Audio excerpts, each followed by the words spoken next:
ముందుగా స్థానిక దైవజనులకి, వేదిక మీద ఉన్న ఈ పరిసర ప్రాంతాల్లో సేవను జరిగిస్తున్న సేవకులకి, అలాగే మా ప్రియులు సుపరిచితులు అన్న క్రాంతి కుమార్ గారికి, నా జత పనివారైన తమ్ముళ్ళకి అందరికీ క్రీస్తునామమున శుభములు. రాజుకి మా మీద ఉన్న నమ్మకము, మాతో ఉన్న పరిచయము, అందుని బట్టి దేవునికి స్తుతులు. రాజుకి పెళ్ళి అయిందని అడిగాను ఇప్పుడైనా. చాలా జోస్లో ఉన్నాడు. ఇదే జోస్ ఇప్పుడు ఏదైతే ఉందో అది ఆఫ్టర్ మ్యారేజ్ తర్వాత కూడా ఉండాలి. అప్పుడు స్టార్ట్ అవుద్ది రగడ. కాబట్టి ఇప్పుడు కుర్రోడు కాబట్టి ఇప్పుడు ఏ బాధ్యతలు లేక నా ఊరును మార్చేద్దాం అనుకుంటాం. ఆఫ్టర్ మ్యారేజ్ తర్వాత అతిపెద్ద సవాలు అడిగి చెప్పిన ముందు మన ఇంటిని మార్చాలి. కాబట్టి అప్పుడు అలానే ఉండాలి, ఇప్పటికీ అలా ఉండాలి. తమ్ముడు కుటుంబాలతో వర్ధిల్లుతూ ఊరికి ఒక మంచి సాక్ష్యంగా ఉండాలి. ఇక ఆలస్యం చేయకుండా కొన్ని విలువైన సంగతులు విందాం, ప్రార్థన చేసుకుందాం. ప్రార్థన.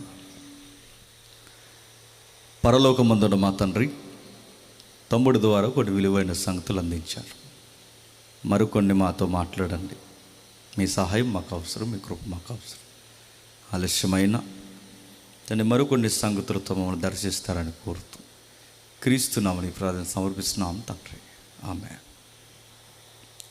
నిజానికి త్వరగా రావాలి. ఇప్పుడు రాజకీయ మీట్లు, రోడ్ షోలు జరుగుతున్నాయి కనుక ఇక్కడ ఒక రోడ్ షో జరుగుతుంది, మాజీ ముఖ్యమంత్రి చంద్రబాబు నాయుడు గారిది. దానివలన ఆలస్యమైంది. సరే, ఏది ఏమైనా ఇక ఆలస్యం చేయకుండా కొన్ని విలువైన సంగతులు విందాం. ఈ యానాం పరిసర ప్రాంతాల్లో ఈ మూలకు రావడం ఇది మొదటిసారి. ఇంత లోపలికి డీప్కి రిమోట్ ఏరియాకి నేను రాలేదు. ఎలా ఉంటారు ఇక్కడ పబ్లిక్ అని అడిగితే, ఏ ఊరు అయినా వెళుతున్నప్పుడు పబ్లిక్ వ్యూ ఏంటో తెలుసుకుని మాట్లాడడం వర్తమానికుని యొక్క లక్ష్యం. ఏంటి పరిస్థితులు అంటే, ఏ ఊరు వెళ్ళినా అవే కథలు. మా ఊరిలో బాగా తాగుతారన్నా అని, ఏ ఊరు వెళ్ళినా అదే కథలు. ఫ్యామిలీ గొడవలు ఎక్కువన్నా, ఏ ఊరు వెళ్ళినా అదే గొడవలు. వయసులో ఉన్న పిల్లలు ఎవరో చర్చికి రారన్నా అని, ఎక్కడికి పోయినా ఇదే గ్రాఫా, ఎక్కడికి వెళ్ళినా ఇదే కంప్లైంట్ అంటే ఎస్, ఇవే కంప్లైంట్స్ కనబడతాయి. వీటిని గూర్చి మనం మాట్లాడాలి. ఇది మీకు చెప్పకుండా నేను కార్నర్ చేయకుండా ప్రకటన గ్రంథం మెరుపులు అని అనుకుంటే ఇలా పోతారు ఎవరికాడి. అది కాదు. మీకు కావాల్సింది ఇప్పుడు కుటుంబ నేపథ్యాలు. తమ్ముడు చక్కటి క్యారెక్టర్ స్టడీ చెప్పాడు. ఎస్, అలాంటి యవనస్తులు రేపబడాలి అంటే అలాంటి యవనస్తుల క్యారెక్టర్ స్టడీ అవసరం. కుటుంబాలు కట్టబడాలి అంటే కుటుంబ నేపథ్యాలు గురించి ఇలాంటి బహిరంగ సభలలో ప్రతి ఊరికి అవసరం. అవి మాట్లాడాలి, ఎలుగెత్తి చెప్పాలి. అవి ముఖాముఖిగా మోమాటం లేకుండా చెప్పాలి. అలాంటి అధ్యాయాలు పొంకాలు ఉన్నాయి బైబిల్లో. వాటిని తిరగేద్దాం ఒకసారి. అందులో ఒక్కటి మచ్చు కదులుదాం రండి. కీర్తన గ్రంథం 128వ కీర్తన, 128వ కీర్తన అన్న ట్రిపుల్ తగ్గించా 128వ కీర్తన మొదటి వచనం చూడండి. యెహోవా యందు భయభక్తులు కలిగి ఆయన త్రోవల యందు నడుచువారు ధన్యులు. నిత్యముగా నీవు నీ చేతుల కష్టార్జితం అనుభవించదువు. నీవు ధన్యుడవు. నీకు మేలు కలుగునట్లు నీ లోగిట నీ భార్య ఫలించు ద్రాక్షవల్లి వలె ఉండును. నీ భోజనపు బల్ల చుట్టూ నీ పిల్లలు ఒలీవ మొక్కల వలె ఉందురు. యెహోవా యందు భయభక్తులు గలవాడు ఇలాగ ఆశీర్వదింపబడును. సియోనులో నుండి యెహోవా నిన్ను ఆశీర్వదించును. నీ జీవితకాలం అంతయు యెరూషలేమునకు క్షేమము కలుగుట చూసెదవు. నీ పిల్లలను నువ్వు చూసెదవు. ఇశ్రాయేలు మీద సమాధానం ఉండును గాక. ఆగుతాం. తెలుగు వచ్చి గనక అలవాటు అయిన కీర్తనలు గనక మనకి చదువుకుంటూ వెళ్ళిపోతాం. సీజనల్గా వాక్యాలు చదువుతాం. 127వ కీర్తన చదవాలి అంటే ఎవడొకడు ఇల్లు కట్టుకోవాలి, లేదా ఎవరొకరు పొట్టాలి, చదవరు. 128వ కీర్తన చదవాలి అంటే దాని ఇంటికి సంబంధించిన ఆ కుటుంబ నేపథ్యం ఏదో ఒకటి ఉండాలి, లేకపోతే చదవరు. 90వ కీర్తన చదవాలంటే పుట్టుకుమని ఎవడో చచ్చిపోవాలి, లేదా చదవరు. సీజనల్గా వాక్యాన్ని అలవాటు చేసుకున్నాం. సీజనల్గా పెళ్ళికి ఒక వాక్యం, ఇంటికి ఒక వాక్యం, పుట్టినందుకు ఒక వాక్యం, గిట్టినందుకు ఒక వాక్యం. ఇలా వాక్యాలు చదివితే ఎప్పటికి అర్థమవుతుంది? ఎప్పటికీ అర్థం. ప్రతి దానికి ఒక సందర్భం ఉంది. ఆ సందర్భం వెనకాల వ్యక్తుల నేపథ్యాలు ఉన్నాయి. ఆ నేపథ్యాల పరిస్థితుల వెనకాల సర్వోన్నతుడైన దేవుని చిత్తము మనతో ముఖాముఖిగా మాట్లాడడానికి ఎదురు చూస్తూ దాక్కుని ఉంది. అది కదపాలి మనం. కానీ దాన్ని చదువుతున్నామా? వాక్యాలు సీజనల్గా చదివి, క్యాలెండర్ల మీద చదివి, వాక్యాన్ని వాగ్దాన కార్డుల మీద చదివితే వాక్యం ఎప్పటికీ అర్థం అవుతుంది? చెప్పండి. నా ఉద్దేశం చదవద్దని కాదు, కానీ అదే బైబిల్ స్టడీ అని మాత్రం అనుకోకండి. చిలకట కార్డులు ఎత్తుతాడు, కార్డులు. అలాగే 31st వస్తాయి చిలకలన్నీ కార్డులు తీయడానికి. ఏ కార్డులు తీయడానికి? వాగ్దానం కార్డులు తీయడానికి. ఈ చిలకలన్నీ వచ్చి నచ్చిన కార్డు ఏరుకుంటాయి. నేను అడుగుతున్నాను, ఈ కార్డు ఏడాదంతా చూసుకుంటూ మురిసిపోతూ తిరుగుతావు, ఆ కార్డు నేను బతికించేద్దా? 66 పుస్తకాలు ఇచ్చి వింటున్న నీ చేతుల్లో పెట్టి, చెబుతున్న నా చేతుల్లో పెట్టి, దైవజనుల చేతుల్లో పట్టి, ప్రతి ఊరికి పల్లికి, ఇలాంటి రిమోట్ ఏరియా లాంటి మన పల్లెటూర్లకు కూడా ఇలాంటి ప్రతి చిన్నపిల్లల చేతుల్లో కూడా బైబిల్ పెట్టాడంటే చదవాలనే కదండి. ఈ 66 పుస్తకాలు చదవాలనేగా. బైబిల్కి ఒక మాట, బైబిల్లో ఒక విచిత్రమైన స్టేట్మెంట్ ఉంది. ఇదిగో ఈ వాక్యము నా పాదాలకి దీపం అన్నాడు. వాక్యము పాదాలకి దీపం అంటే, వాక్యము పాదాలకు దీపం అంటే ఇలా వస్తుంటే మన ఏరియాలో చాలా చీకటి ఉంది. ఈ చీకట్లో రావాలి అంటే ఒక లైట్ ఉంటే నెక్స్ట్ అడుగు ఎక్కడ వేయాలో నాకు అర్థం అవుతుంది. నెక్స్ట్ అడుగు ఎక్కడ వేయాలో నాకు తెలియడానికి ఒక లైట్ ఉండాలి నా చేతిలో, టార్చ్. ఆ టార్చ్ నా చేతిలో ఉంటే అక్కడ గొయ్యి ఉందా, నుయ్యి ఉందా, సదునైన నేల ఉందా, లేదంటే అక్కడ ఏమైనా పొద ఉందా, ఇవన్నీ నాకు అర్థం అవుతాయి నా చేతిలో లైట్ ఉంటే. చీకట్లో నడిచేవాడికి లైట్ ఉంటే వాడి మార్గం ఎంత స్పష్టంగా ఉంటుందో, ఈ అంధకార సంబంధమైన ఈ చీకటి లోకంలో బతుకుతున్న మన ఆత్మీయ జీవితానికి ఒక లైట్ అవసరం. అదే వర్డ్ ఆఫ్ గాడ్. గుర్తుపెట్టుకోండి. ఈ దేవుని వాక్యాన్ని అంతకు చదవాలి. చదివితే ఇది నా లైఫ్కి లైట్ లాంటిది. నేను ఎలా అడుగులు వేయాలో, ఎలా నిర్ణయాలు తీసుకోవాలో, నా మ్యారేజ్, నా ఉద్యోగము, నా బిజినెస్, నా మాటలు, తీరుతెన్ను, నా బిహేవియర్, ఫ్యామిలీ, అడుగడుగున ప్రతిదీ నన్ను గైడ్ చేయడానికి ఒక లైట్ మాదిరి పనిచేస్తుంది. 66 పుస్తకాలు చదివే నాదులేరి. చచ్చినప్పుడు కీర్తన, గిట్టినప్పుడు ఒక కీర్తన, పుట్టినప్పుడు ఒక అధ్యాయం, మ్యారేజ్కి ఒక అధ్యాయం, ఇలా సీజనల్గా అలవాటు చేసుకుంటే నేను అడుగుతున్నాను, ఎప్పటికైనా ఈ వాక్యం అర్థం అవుద్దా? వాగ్దానం కార్డులు తెచ్చుకుని ఆ కార్డే చూసుకుంటే అది తీసుకొచ్చా తీసుకోకూడదా, దాని గురించి నేను డిబేట్ ఇప్పుడు చేయట్లేదు. కానీ నేను ఒక మాట్లాడుతున్నాను, అది ఒక్కటే కాదు నీ లైఫ్కి గ్యారంటీ కాదు. 66 పుస్తకాలు నేను గైడ్ చేస్తాయి. ఇలాగే కార్డులు తీసుకుందామని చెప్పి పాస్టర్ గారు కార్డులు తెచ్చిపెట్టాడు. ఆడవారికి మగవారికి ఇద్దామని.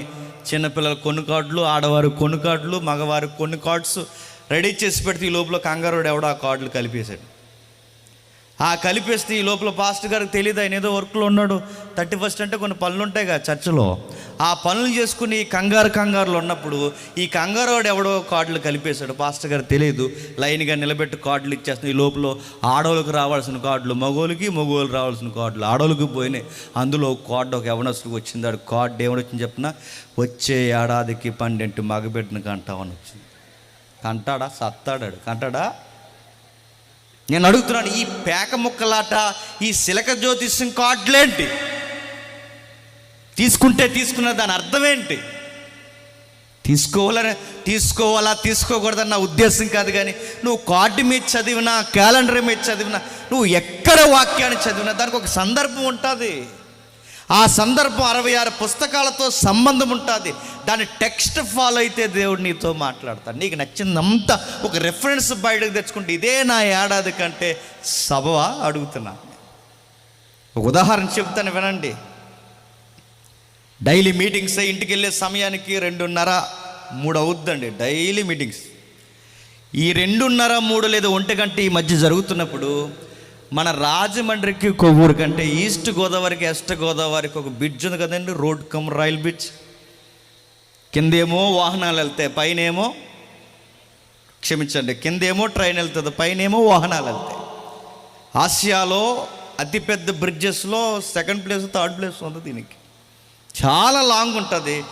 అయితే మన రాజమండ్రి నుంచి కొవ్వూరు వెళుతున్నప్పుడు సడన్గా బ్రిడ్జ్ ఏమవుద్దంటే ఒకేసారి కరువు వస్తుంది, ఇలా వంకరగా తిరుగుతుంది బ్రిడ్జ్. అది అలవాటు ఉంటే సరే, కొత్తోళ్ళు దాని మీద స్పీడ్ వెళ్ళడం అంత మంచిది కాదు. ఒకేసారి ఇలా టర్న్ అవుద్ది, ఈ బ్రిడ్జ్ ఇలా టర్న్ అవుతుంది. మేము కొవ్వూరు నుంచి రాజమండ్రి వైపు వచ్చేస్తున్నాం ఇంటికి మీటింగ్ అవ్వగొట్టుకుని. ఈలోపు మేము చూసాం, ఇలా వస్తుండగా దారిలో ఈ మీటింగ్ వెళ్తున్నప్పుడు ఎన్నో దృశ్యాలు కనబడతాయి. తాగి పడిపోతుంటారు, గుద్దేసి పడిపోతుంటారు, తూలు పడిపోతుంటారు, ఫ్యామిలీస్తో పడిపోతారు. ఎందుకంటే రోడ్లు అంత అందంగా ఉన్నాయి కదా, పడిపోతుంటారు. రకరకాలు ఉంటాయి, పట్టించుకోరు, ఎవరిని లేపరు. ఎందుకంటే మానవత్వం ఎప్పుడో చచ్చిపోయింది, ప్రభువు రాకడ గుర్తులు అవి. ఎవరో పట్టించుకోరు. మనకి బైబిల్ మనల్ని గుచ్చుతుంది. ఎందుకంటే మంచి సమరేడ్ ఎగ్జాంపుల్ మనకు ఉందిగా. ప్రభు మనల్ని అడుగుతాడుగా, ఒరే నీ భక్తి ఎంత ఉందో తెలియదు కానీ పక్కోడు ఒకడు పడిపోయో సహాయం చేసావు అని అడుగుతాడుగా. నువ్వు ఎన్ని ప్రసంగాలు చేసావో తర్వాత విషయం జేమ్స్, నీ ఎదురుగా ఒక నష్టపోయి పడిపోయినప్పుడు కనీసం వాడిని ఆదరించాను నన్ను అడగడా. ఆ ఉద్దేశం మనకి వెళుతాం, వాక్యం అర్థమైంది కనుక ఆగుతాం. ఇలా చాలా విషయాలు కనబడతాయి. అంబులెన్స్ ఫోన్ చేయడం, ఎవరెవరు ఫోన్ చేయడం, ఆయన ఫోన్ తీసుకుని ఇంటికి ఫోన్ చేయడం, ఇలాంటి జరుగుతాయి. ఇదే అలవాటు మీద మేము ఏం చేసామంటే, ఒక బండి సరిగ్గా కరువు, రాజమండ్రి బ్రిడ్జ్ ఆ కరువు కొవ్వూరు వైపు సరిగ్గా ఒక బండి సెంటర్లో పడిపోయి కనబడు. బండి ఆన్లో ఉంది, లైట్ సరిగ్గా మా మీద కొడుతుంది కింద నుంచి. ఎవరో పడిపోయారు, ఎవరు చూడలేదు, అందుకు పెద్దోళ్ళు ఏమో తీద్దాం లెగదీద్దామని మేము కారు పక్క ఆఫ్ చేస్తాం. ఏం జరిగిందని కిందికి దిగి చూసే సమయానికి ఈ మెదడు పెరుగు ముద్ద బయటపడిపోతే ఎలా పడిపోద్దో ఆ మెదడంతా వచ్చి అక్కడ పడిపోయింది. బాడీ ఏదంటే సుమారు అక్కడ వరకు పోయింది. ఆ బాడీ ఎక్కడ వరకు పోయి ముఖమంతా నొక్కేసింది, చేతులు రెండు వెనక్కి పోయాయి. అక్కడెక్కడో బాడీ ఉంది, బండి ఎక్కడో ఉంది. ఆ బండి ఫోకస్ మా కారు కొట్టింది. చూసారే మనిషి పక్కా చనిపోయాడు, ఎందుకంటే మైండ్ బయటకు వచ్చింది. సెల్ఫ్ యాక్సిడెంటా, ఎవడైనా గుద్దేశాడా, అది మనం డిక్లేర్ చేయలేము, మనకు తెలియదు. చూసాం, ఏమైనా ఇన్ఫర్మేషన్ మరి ఎప్పుడు జరిగిందో ఆ విషయం మనం చూసాం. వెళ్ళిపోతున్నారు ఎవరు, ఎందుకంటే బాడీ అలా ఉంటే ఎవడిస్తాడండి ఇన్ఫర్మేషను. దాన్ని ఒకవేళ ఇన్ఫర్మేషన్ ఇస్తే స్టేట్మెంట్ అంటారు, మొదటి సాక్షి అంటారు, రకరకాలు అంటారు, ఇవన్నీ అంటారు. కానీ ఇవన్నీ అంటారన్న భయంతో ఎవరు చెప్పరు. కానీ మన బైబిల్ అంటుంది నువ్వు ఎందుకు ఆగలేదని. మరొకటి ఆగిన తర్వాత నేను ఫోన్ చేశాను, ఆల్రెడీ ఫోన్ చేశాను, నా ఫోన్ నుంచే ఫోన్ చేశాను. అయ్యా సరే ఇక్కడ ఒక బాడీ పడిపోయింది రోడ్డు మీద, రోడ్ కమ్ రైలు బ్రిడ్జ్ మీద అన్నారు. మీరెవరు అన్నారు. నేను రాజమండ్రి క్రైమ్ బ్రాంచ్లో, నేను కూడా పోలీస్ డిపార్ట్మెంట్ పనిచేస్తున్నానని చెప్పి. ఎందుకంటే నేను పోలీసు కనుక నాకు ఇబ్బంది లేదు.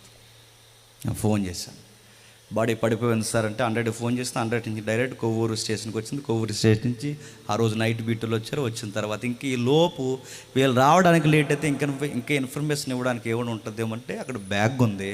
ఓ బ్రదర్ వెళ్ళి బ్యాగ్ తీసాడు, బ్యాగ్లో ఏమైనా ఉంటాయని తీస్తే పర్సు దొరికింది. పర్సులో ఏముంటుందో తీస్తే ఐడి కార్డు ఉంది. ఐడి కార్డు ఏంటని చూస్తే ఆయన సెంట్రల్ పోలీస్, ఆయన కూడా పోలీస్. ఆ సెంట్రల్ పోలీస్ ఇంకా ఏముంటాయంటే చక్కటి పిల్లలు ఉన్నారు, 2 పిల్లల ఫోటోలు ఉన్నాయి. ఇంకా ఏముంటాయని చూస్తే ఆ తడితే యాపిల్ ట్యాబ్ ఉంది. ఇంకా ఏముంటుందని చూస్తే వాగ్దానం కార్డు ఉంది. ఆ వాగ్దానం కార్డు మీద ఏమనుందో తెలుసా, ఇది మొదలుకొని నువ్వు ఫలభరితంగా చేయబడదు అని ఉంది. కానీ ఆ కార్డు అట్టుకుని ఆయన తిరుగుతున్నాడు, కానీ ఆయన జీవితం ఏమైంది చెప్పండి. భయంకరంగా యాక్సిడెంట్లో వెళ్ళిపోయాడు. నేను అడుగుతున్నాను, వాగ్దానం కార్డులే ఏడాదికి సరిపోతాయి అనుకోకండి అని చెప్పడానికి ఉదాహరణ చెప్తున్నాను. నేను వాక్యాన్ని చదవాలి, వాక్యాన్ని నేర్చుకోవాలి, వాక్యాన్ని నాతో ఏం మాట్లాడుతుందా, నేను ఏమి సరి చేసుకోవాల్సినవి ఉన్నావా అని రెడీ చేసుకోవాలి. ఎందుకంటే ఈ కార్డు ఉంటే నాకేం అవ్వదనుకోకు.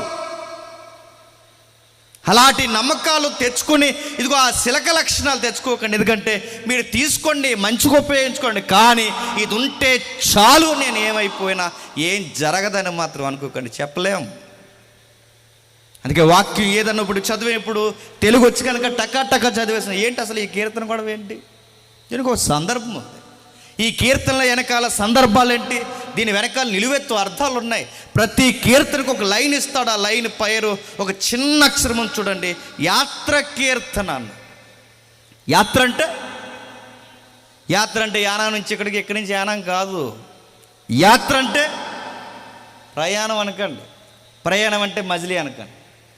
యాత్ర అంటే నేడో రేపో ఏదొక రోజు ఈ లోకాన్ని వదిలి, ఈ యూనివర్స్ని వదిలి మరొక యూనివర్స్లోకి వెళ్ళిపోయే ప్రయాణం, చావు ప్రయాణం, దేవుడి దగ్గరికి ప్రయాణం, లేదా దేవుని ఉనికిలోనికి ప్రయాణం, ఒకరోజు వెళ్ళిపోయే ప్రయాణం, నిన్ను వద్దన్నా మింగేసే ప్రయాణం. నువ్వు ప్లాన్ చేసుకోకపోయినా అదే ప్లాన్ చేసి నిన్ను తీసుకెళ్ళిపోయే ప్రయాణం. ఆ ప్రయాణం ఉందన్న సంగతి మనం మర్చిపోతాం.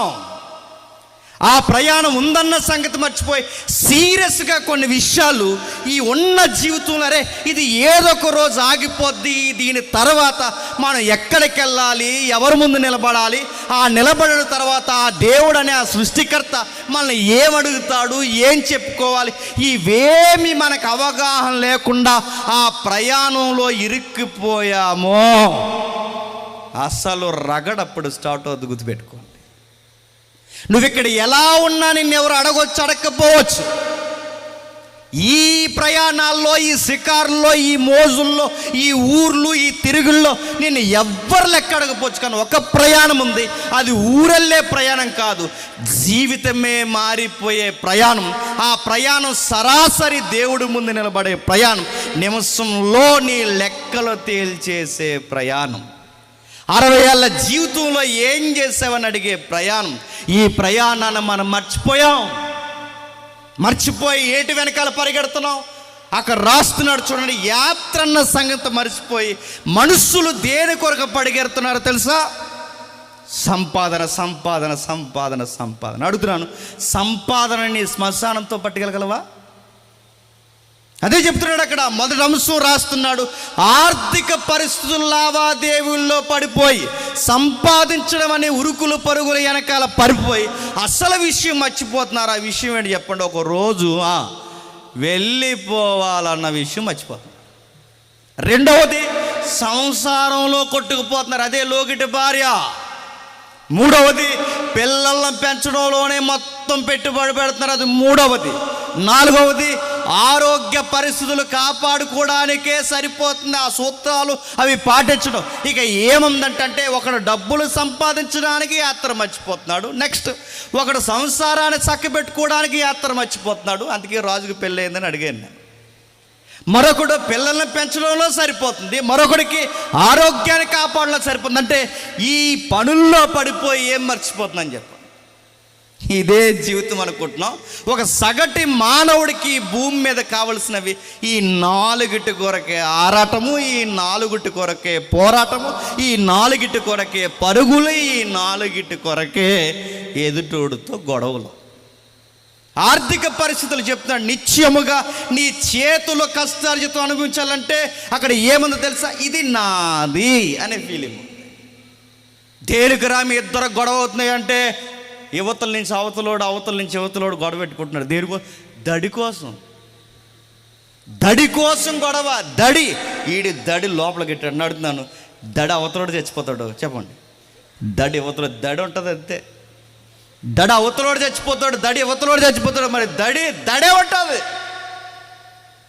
జానా లోపలికి వచ్చాడంటే ఎవడాడు? మీ అన్నయ్యగా.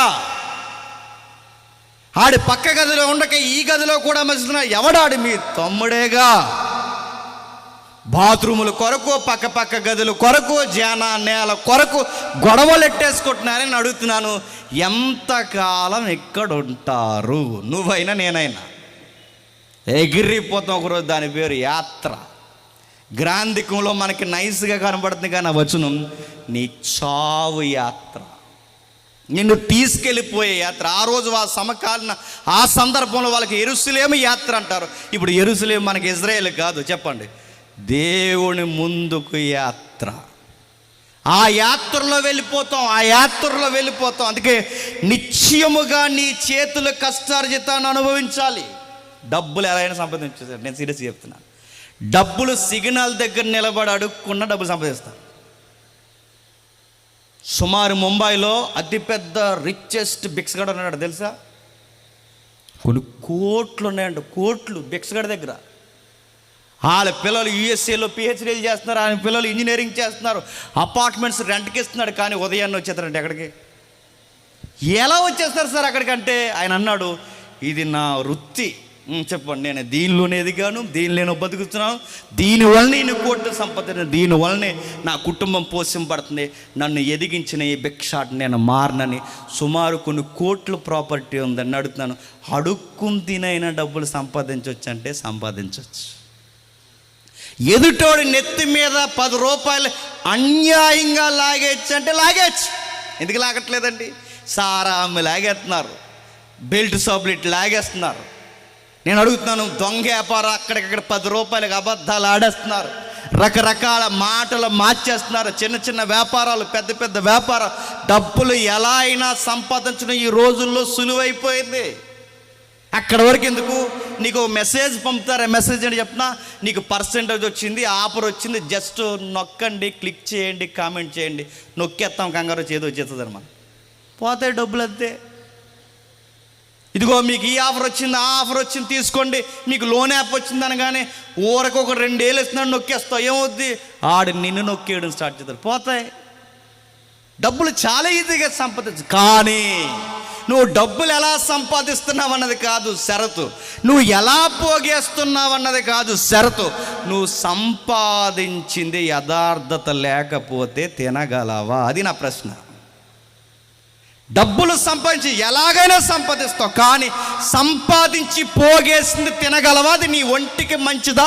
నీకు వంట పడుతుందా? నీ కుటుంబం సుఖంగా ఉండగలదా? చెబుతున్నాడు, 60 ఏళ్ళ జీవితంలో ఎగిరిపోతానన్న విషయం మర్చిపోయి ఏ ఆర్థిక పరిస్థితుల కొరకు పరిగెడుతున్నావురా మానవుడా అని అడుగుతున్నాడు ఆయన. ఏం పోగేయడానికి పరిగెడుతున్నావు? అక్కడికి వెళతావు, ఆ వ్యాపారం చేస్తావు, ఇక్కడికి వెళతావు, ఈ వ్యాపారం చేస్తావు, అక్కడికి వెళతావు, 4 దొంగ మాటలు చెప్తావు, ఇక్కడికి వెళతావు, ఈ మాటలు చెప్తావు, పోగేస్తావు. ఏదో మాటో ఏదో ఒకటి తిప్పి ఆ పోగేసింది నీకు లోపల నీకు సుఖాన్ని ఇవ్వగలదా? ఎవరో గుర్తుపెట్టుకో, అన్యాయంగా సంపాదించిన ఏ రూపాయి అయినా, యథార్థత లేని ఏ రూపాయి అయినా నేను దులుమాడేస్తుంది అనుకుంటున్నాను. నువ్వు సంపాదించిన 10 రూపాయలైనా 100 రూపాయలైనా అది నీకు దీవెనకరంగా ఉండాలి అంటే యథార్థంగా కష్టపడినా సరిపోదు. గుర్తుపెట్టుకో, ఈ మాట కూడా గుర్తుపెట్టుకోవాలి. అంటే అన్యాయపు వ్యాపారాలు చేయకూడదన్నారు, బాగానే ఉంది. మేము 24 అవర్స్ కష్టపడిపోతామంటే యథార్థంగా మేము కష్టపడి సంపాదిస్తామంటే యథార్థత ఉన్నా సరిపోదు. గుర్తుపెట్టుకో, అంటే యథార్థత ఉన్నా మన డబ్బులు మన దగ్గర నిలబడు. నెక్స్ట్, అడ్డగోలుగా సంపాదించినా మన దగ్గర డబ్బులు నిలబడు. మనం ఎలా సంపాదించినా మన దగ్గర డబ్బులు నిలబడు. యథార్థతనే కష్టపడితే మేము ఆడింట్లోకి దూరలేదు, ఈడింట్లోకి దూరలేదు, ఆడిది లాగలేదు, ఈడిది లాగలేదు, నేను బాగానే కష్టపడ్డాం కదా, మా దగ్గర ఎందుకు ఉండవంటే బైబిల్ అందే యథార్థత ఉంటే సరిపోదు. గుర్తుపెట్టుకో, కాస్తంత భయభక్తులు ఉండాలి. ఎవరి ఎడలా? చెప్పండి సార్. యెహోవా యందలి భయభక్తులు కలిగిన వాడు నిశ్చయముగా నిశ్చయం అంటే పక్కా నువ్వు సంపాదించిన 100 అయినా, నువ్వు సంపాదించిన 200 అయినా, నువ్వు సంపాదించిన 500 అయినా నువ్వు అనుభవించాలి. నీ బిడ్డల గుప్పెడు మెతుకులు తినాలి అంటే యథార్థంగా కష్టపడితే సరిపోదు. చెప్పండి, యెహోవా యందలి భయభక్తులు ఉండాలి. యెహోవా యందలి భయభక్తులు ఉంటేనే నువ్వు సంపాదించిన రూపాయి అయినా అనుభవించగలవు. దాస్తారు ఎవడో కూడా వచ్చి ఏదో ఒక రోజు పట్టుకెళ్ళిపోతాడు. నువ్వు దాసి 50 లక్షల పాలసీ కడతావు, సరిగ్గా ఇంకా 4 వాయిదాలు ఉన్నాయనగా టుపుకుమని చచ్చిపోతావు. నువ్వు దాచిన తర్వాత మొత్తం లాక్కుని నీ కొడుకులే బయటికి ఇంటేస్తారు. నువ్వు దాస్తావు, నీ కోడళ్ళే అనుభవిస్తావు. నువ్వు దాస్తావు, నీ కొడుకులు అనుభవిస్తావు. నువ్వు దాస్తావు, నీ మనవళ్ళు అనుభవిస్తావు. నువ్వు అడ్డగోలు ఎదిగిపోయి దేవుడు అనే ఒక ఆబ్జెక్ట్ వదిలేసి దేవుడు అనే ఒక యాత్రను మర్చిపోయి సంపాదనే జీవితం అనుకుంటే శ్మశానం వరకు ఈ సంపాదన నీతో తోడు రాగలదా? రాదు. గుర్తుపెట్టుకోండి. పచ్చడి మెతుకులు తిన్నప్పుడైనా బతుకులు బాగుంటాయేమో కానీ డబ్బులు ఎక్కువ ఉన్నప్పుడు గొడవలు ఎక్కువైపోతాయి. మీరు చూడండి, కావాలంటే మీరు చూడండి. షర్ట్స్ అంటే ఎంత ఫేమస్ అండి?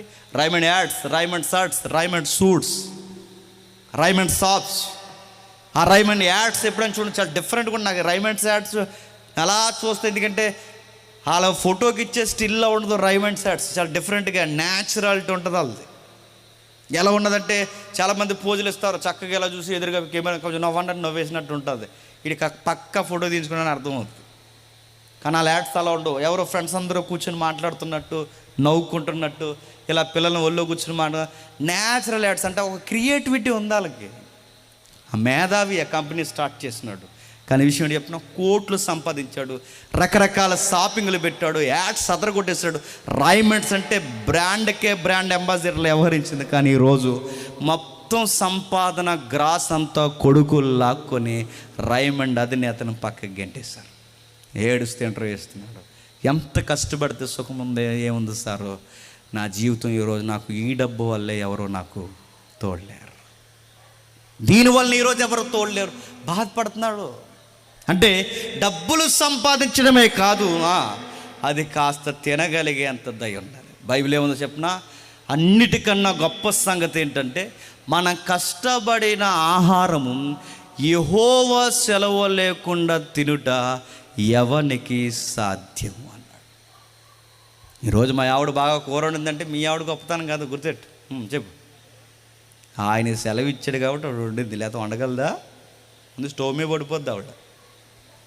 ఆయన సెలవు ఇచ్చాడు కాబట్టి వండగలిగింది. ఈరోజు మాంసం కూర అదిరిపోయిందండి, ఈరోజు కక్క మాకు అదిరిపోయిందండి, మొక్క భలే ఉందన్న అంటే మాంసం కొట్టాడు గొప్పతనం కదా, అది గుర్తెట్టుకో. ఆయన సెలవు ఇచ్చాడు కదా. ఆయన సెలవు లేనిదే ప్లేట్లో మెతుకులు కలపలేం, ఆయన సెలవు లేనిదే గుప్పడి మెతుకులు తినలేం. మీరు సోషల్ మీడియాలో ఒక వీడియో తిరిగి చూడండి, మంచి బిర్యానీ ఆర్డర్ ఇచ్చారు, ఫ్రెండ్స్ అందరూ కూర్చున్నారు, తన జూనియర్స్ అందరూ కూర్చున్నారు, ఆయన అలా కూర్చున్నాడు, ఆర్డర్ ఇచ్చాడు, ఇలా తెచ్చి ఎవరైతే ఉన్నారో సర్వే చేసి ఆ వ్యక్తి అక్కడ పెట్టాడు. అలా బిర్యానీ పెట్టి ప్లేట్లో వడ్డించడానికి టిష్యూ పేపర్ తేడానికి వెళ్ళే లోపు అదే ప్లేట్లో పడి చచ్చిపోయాడు. వీడియో చూడని అడుగుతున్నాను. ఆయన సెలవు ఉండాలంటే ఉండాలి. 10 రూపాయలు సంపాదిస్తా, 10 రూపాయలు నీదే అని దేవుడు నీకు సెలవు ఇవ్వాలి. అందుకే కష్టపడితే సరిపోదు, నీ వెనకాల యెహోవా యందలి చెప్పండి భయభక్తులు ఉండాలి. నెక్స్ట్, నీ లోగిట భార్య ఫలించు ద్రాక్ష వల్ల అవ్వాలి. డబ్బులుంటే సరిపోద్దా? చెప్పండి. డబ్బులుంటే సరిపోద్దా? వెనకాల ఎవరు ఉండాలి చెప్పండి. ఆ డబ్బుల కొరకు కాస్త బాధ్యతగా ఉండే ఆవిడ ఉండాలి. ఆవిడ లేకపోతే ఏమవుద్దండి? ఇప్పుడు ఈడు గొడ్లో కష్టపడుతున్నాడు, ఇంటికి తెస్తాడు, జాగ్రత్తగా ఉంచుతాడు, తన కొరకు తన పిల్లల కొరకు కుటుంబం కొరకు ఉంచుతాడు. వెనకాలన్న ఆవిడ సరిగ్గా లేదనుకోండి, ఏమవుద్ది? చిల్లి చెంచులు వేసినట్టు అవుద్ది. ఈడెలా తెస్తాడు, ఈవిడ ఎలాగ అమ్మగారింటికి పంపించేస్తుంది. ఇంకేమవుతుందండి? అది ఆడు మూలలు అరిగిపోవాలి తప్ప జీవితంలో బాగుపడతాడు చెప్పండి. ఈడు ఎలా తెస్తాడో గొంతమ్మల కోరికలన్నీ కోరుతుంది. ఇదిగో నువ్వు నాకు వాషింగ్ మిషన్ కొంటావో కొనమని అడిగిందంట. మనకెందుకే వాషింగ్ మిషను? మన తెల్లారితే కూలి పనికి పోతాం, మనకెందుకు? మనకు అంత పనులు ఏమున్నాయి? మనం ఏమైనా ఆఫీసర్లమా? మనకేమైనా ఎంప్లాయీసా? ఎప్పుడో వేస్తాం. మనకి ఏదో పండగ పబ్బం ఏదైనా ఫంక్షన్ ఉంటే మనకు బట్టలు, మనకి వాసన మిస్తే ఉందో 2 తూతుకులు 2 తొక్కులు తొక్కడం మొత్తం ఉదిరిపోద్ది. నేను ఇంటికి వస్తే ఆ టవల్ తప్ప ఇంకేం కట్టుకుంటాను నేను? నువ్వు ఇంటికాడ ఉంటాను నైటీ తప్ప నీకేముంది? మనకి ఇంక అంతేముంది? మనకి ఎందుకే వాషింగ్ మిషన్ లేవంటే కొంటావో కొనకపోతే నువ్వు ఊరుకొని అన్నారు. ఎందుకు కొనాలి? మనకు వాషింగ్ మిషన్తో పని ఏంటి? మన ఈఎంఐ ఎంత, బడ్జెట్ ఎంత, మన గ్రాస్ ఎంత, మన లెక్క ఎంత, మన సీటీలు ఎంత, మనం కట్టాల్సిన ఎంత, పిల్లలు చదువులు ఏంట అని చెప్పు. నాకు కోనంత ఎందుకు కొనాలని అడిగితే ఆరాధిస్తుంది. ఇదిగో వాళ్ళు కొనేసుకున్నారు. ఎవరు? వాళ్ళు కొనేసుకున్నారు. ఇప్పుడు ఇవిడికి అవసరమని కాదట, చెప్పండి. వాళ్ళు కొనేసుకున్నారని నేను అడుగుతున్నాను. ఇలాంటి అనవసరమైన గొప్పలకపోతే ఇల్లు ఏమవుద్ది? గొల్లవుద్ది. ఇలాంటి అనవసరమైన ఖర్చులు ఆర్థికంగా ఏం చేస్తాయి? నష్టపరుస్తాయి. పేక లోతు ఊబుల్లోనికి నెట్టేస్తాయి, భారంలోనికి గెంటేస్తాయి. కష్టం ఎంత, కొనుక్కోవలసినవి ఎంత, మానుకోవలసినవి ఎంత, దాయాల్సినవి ఎంత, పెట్టాల్సినవి ఎంత, మన ఖర్చులేటి, నెలసరంతా. ఎవరో ఒకరికి బాధ్యత లేకపోతే ఆ కుటుంబం ఏమవుద్దండి? నష్టపోద్ది. అదే చెప్తున్నాడు. ఇదిగో, ఆర్థికంగా బాగుంటే సరిపోదు, నీ లైఫ్ పార్ట్నర్, అది భార్య అయినా భర్త అయినా, నీ అకౌంట్స్ విషయంలో నీకు కలిసి రావాలి. దోవర ఖర్చులు, పనికి మాలిన ఖర్చులు, అనవసరమైన ఖర్చులు చేసుకుంటుంటే ఏమవుద్ది? రెక్కల కష్టం వ్యర్థమవుద్ది. ఇప్పుడు అడుగుతున్నాను, యథార్థంగా నేను సంపాదించిన రూపాయి నాతో ఉండాలి అంటే యెహోవా యందలి భయభక్తులు కలిగి ఉండాలి. నెక్స్ట్, నా భార్య నాకు కలిసి రావాలి అంటే సూత్రం చెప్పండి. మళ్ళీ అదే సూత్రం చెప్పండి. యెహోవా యందలి భయభక్తులు కలిగి ఉండాలి. ఉన్నారా? భర్తకుంటేనేమో భార్యకు ఉండదు, భార్యకుంటేనేమో భర్తకు ఉండదు, వాళ్ళిద్దరికి ఉంటే పిల్లలకు ఉండదు, మొత్తం అందరికి ఉంటే ఇంకా సంఘంలో ఇంకెవరు ఉండేవారు. పాఠాలకి ఇవ్వాలి, ప్రార్థనలకు ఇవ్వాలి, అది గొడవలు అయిపోతాయి. విషయం అడుగుతున్నాను చూడండి. యెహోవా యందలి భయభక్తులు, ఆ భయభక్తులు మాట్లాడుతున్నాడు. ఇదిగో, ఫైనాన్షియల్గా బాగుండాలా భక్తులకు, ఫ్యామిలీలో బాగుండాలా, భక్తి విడవకు, నీ పిల్లలు నీకు కలిసి రావాలా. నెక్స్ట్, భక్తి నదులకు నీ పిల్లలు నీకు ఎలా కలిసి రావాలి అంటే ఇదిగో చెప్తున్నాడు. భోజనపు బల్ల చుట్టూ నీ పిల్లలు ఒలీవ మొక్కలు నడుతున్నాను. మన పిల్లలు ఒలీవ మొక్కలు అంటారా? చెప్పండి, సిగ్గులేకుండా చెప్పండి. మన పిల్లలు ఒలీవ మొక్కలు అంటారా? యథార్థంగా ఒప్పుకుందాం. కరోనా దైవాల పాస్ అయిపోయారండి చాలామంది. ఒలీవ మొక్కలు అంటారా? చెప్పండి. చదువుకోరా అంటే ఇడికి ఎన్ని గొంతమ్మ కోరికలండి ఇడికి. ఏది వీళ్ళ నాన్న కోసం చదువుతున్నట్టు, ఏది వీళ్ళ అమ్మ కోసం చదువుతున్నట్టు, ఏది ఈ ఊరిని ఉద్ధరించడానికి చదువుతున్నట్టు, ఎన్ని బిల్డప్లు. నేను రేపు నుంచి కాలేజీకి వెళ్ళాలంటే నాకు అది కొంటేనే వెళ్తాను. ఏడ్రా అని అడిగాడు. నాకు ఆ డూకు బండుకోను వెళ్తానంట.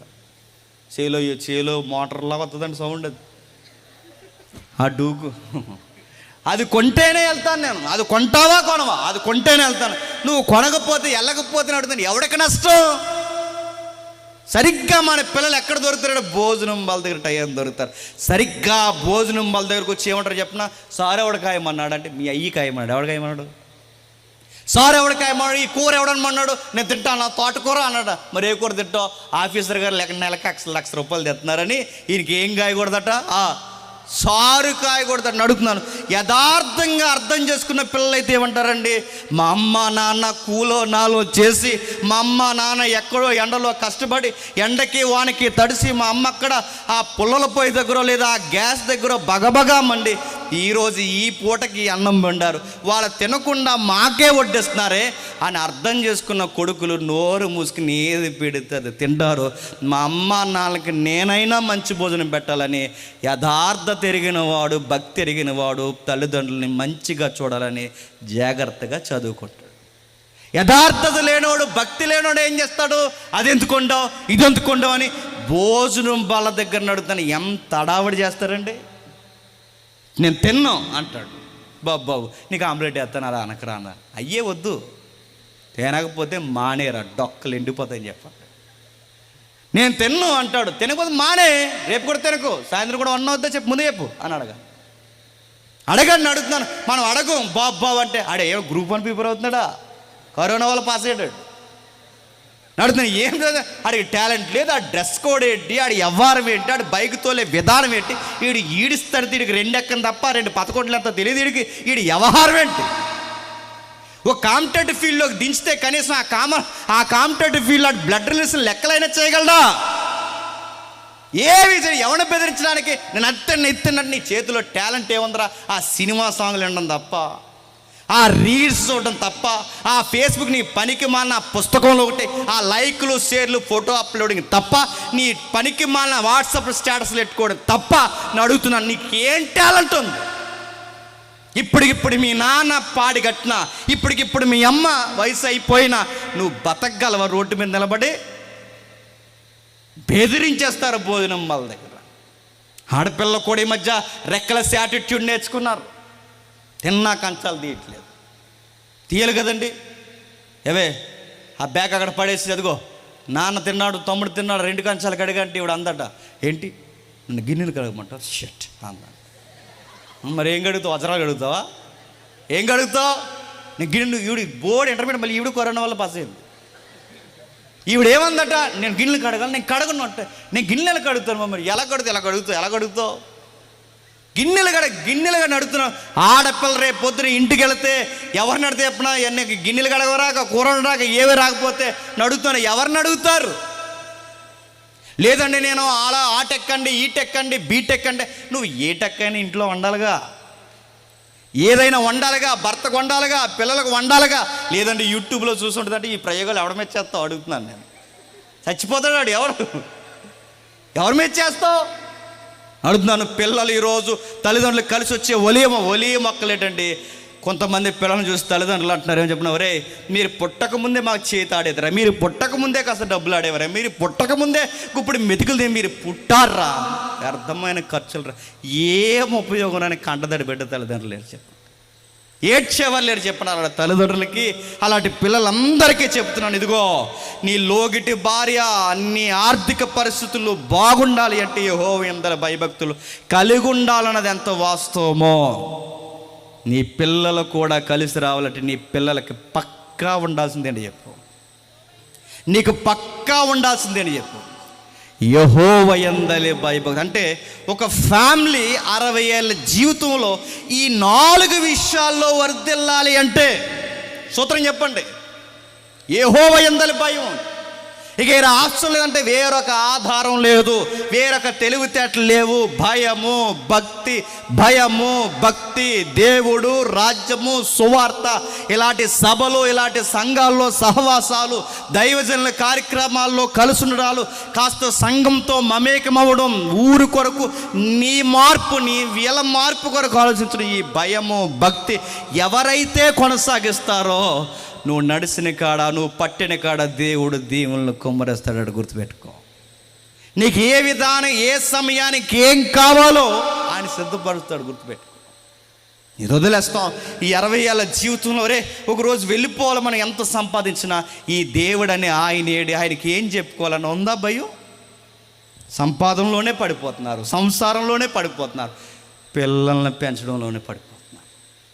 కొంతమంది చూస్తుంటే విచిత్రం కూడా, ప్రపంచంలో ఇంకెవ్వరికి లేరు పిల్లలు, ఇంకేళ్ళకే ఉన్నారు పిల్లలు అన్నట్టు ఎంత బిల్డప్ ఇస్తారో.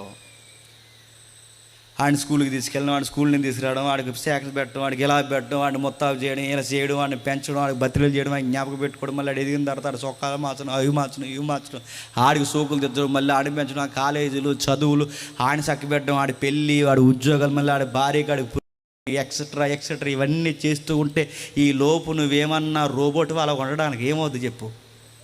నీ వయసు అయిపోద్ది. నీ పిల్లల్ని సాకడంలోనే నీ వయసు అయిపోయింది. నీ బతుకి వెనక్కి తిరిగి చూస్తే నీ పిల్లల తప్ప నీ లైఫ్లో ఏ రోజైనా దేవుడు భక్తి ఉందా? చస్తే ఏమైపోతాను అడుగుతున్నాను నేను. నువ్వు 60 ఏళ్ళు దేవుడిని వదిలేసి నీ పిల్లల వెనకాలే తిరిగావు. వాళ్ళ స్కూళ్ళు అన్నావు, వాళ్ళని చక్కబెట్టావు, పోషించొద్దని దేవుడు చెప్పట్లేదు. కానీ ఎన్నున్నా దేవుడిని వదలకూడదు. గుర్తుపెట్టుకోండి. ఆనోకు కూడా కుమార్తెలు కలిగి ఉన్నారట. దేవుణ్ణి విడవకుండా 300 సంవత్సరాలు నడిచాడట. మనము దేవునితో నడిస్తేనేమో కుటుంబాన్ని వదిలేస్తాం, కుటుంబాన్ని వదిలేస్తేనేమో చెప్పండి దేవునితో నడుస్తాం. దేవుడితో ఉంటే కుటుంబం అంటే ఒకటి ఉంటే ఒకటి ఉండదు. కానీ భక్తులు చూడండి, దేవునికి దగ్గరగా ఉన్నారు, దేవునితో కలిసి నడిచారు. వాళ్ళు దేవుడిని వదిలేదు. పిల్లలు ఉన్నారు, నోవహుకు పిల్లలు ఉన్నారు, ఆనోకుకు పిల్లలు ఉన్నారు, అబ్రహాము గారికి పిల్లలు ఉన్నారు, దావీదు గారికి పిల్లలు ఉన్నారు. ఈ భక్తులైన వారు అందరికీ పిల్లలు, భార్య ఉన్నారు. వాళ్ళందరి కుటుంబాల్లో చక్కటి సంసార సంబంధమైన వాళ్ళ సంసారాన్ని నడిపిస్తూనే సువార్తను పరుగులు తీయించారు. నేను అడుగుతున్నాను, దేవుడు అడుగుతారు, ఏరి నీ పిల్లలేరు నా సన్నిధిలో?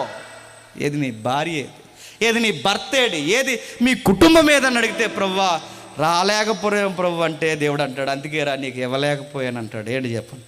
దీవెనలు. కింది చెప్తున్నాడు, 1 ఆర్థికంగా బాగుండాలి, 2 లోగిట భార్య బాగుండాలి, 3 చెప్పండి పిల్లలు కలిసి రావాలి వలే మొక్కల వలె, 4 ఆరోగ్యం బాగుండాలి. ఏం బాగుండాలట? 6వ వచనంలో చూడండి, నీ పిల్లలను నువ్వు చూడాలి. పిల్లలను చూడడం అంటే ఫోటో పెట్టుకుని చూడమని కాదు. పిల్లల్ని చూడడం అంటే మనవల్ని మనవరాలని చూసేంత ఆయుస్తో బతకాలి. బతుకుతున్నారా? మనవాళ్ళు పుట్టేంత వరకు బతుకుతామన్న వాళ్ళు ధైర్యంగా చేయొద్దండి. ఇక్కడ తుమ్మితే చచ్చిపోయి మనవడ వరకుని, దగ్గితే చచ్చిపోయి మనవ వరకుని. నేను అడుగుతున్నాను, 19 ఏళ్ళకి గుండెపోట్లు వస్తున్నాయి పురుషులకి, చిన్న పిల్లలకి షుగర్లు వస్తున్నాయి. అయిపోయింది. ఎందుకంటే ఈ బాడీ ఎక్స్పైర్ డేట్స్ దగ్గర, మన తిండ్లు, మన వ్యవహారాలకి, మన వాతావరణాలకి, ఈ మొబైల్ వాడకాలకి, ఈ తెల్లవారులు నిద్రలేమికి మన బాడీ ఎక్స్పైర్ డేట్కి దగ్గర పడింది. ఒకప్పుడు 30 ఏళ్ళు 40 ఏళ్ళు వచ్చిన కింగ్లా ఉండేవారు. కష్టానికి తగ్గ తిండి ఉండేది, తిండికి తగ్గ కష్టం ఉండేది. ఇప్పుడు తిండి ఎక్కువైపోయింది. చెప్పండి, రోడ్డు మీద తినేస్తున్నారు. పానీపూరీలు, పాసిపూరీలు, చెత్తపూరీలు, అవి ఇవి, ఇంటికాడ బజ్జీలు, అది చెత్త, సమోసాలు, ఇవన్నీ తిని మళ్ళీ ఇంటికి వచ్చి ఏం గ్యాప్ లేకుండా కొట్టేస్తున్నాం. మళ్ళీ అది అరగడమే కష్టం. మళ్ళీ అందులో థమ్సప్ పోసేస్తున్నాం. ఎక్కడికి పోయిన బిర్యానీ, ఎక్కడికి పోయిన మాంసం అయ్యే పెడతారండి. వద్దానా కానీ ఇవే పెడేస్తున్నావు. తినే నువ్వే హెల్దీ ఫుడ్ అనుకుంటున్నావా?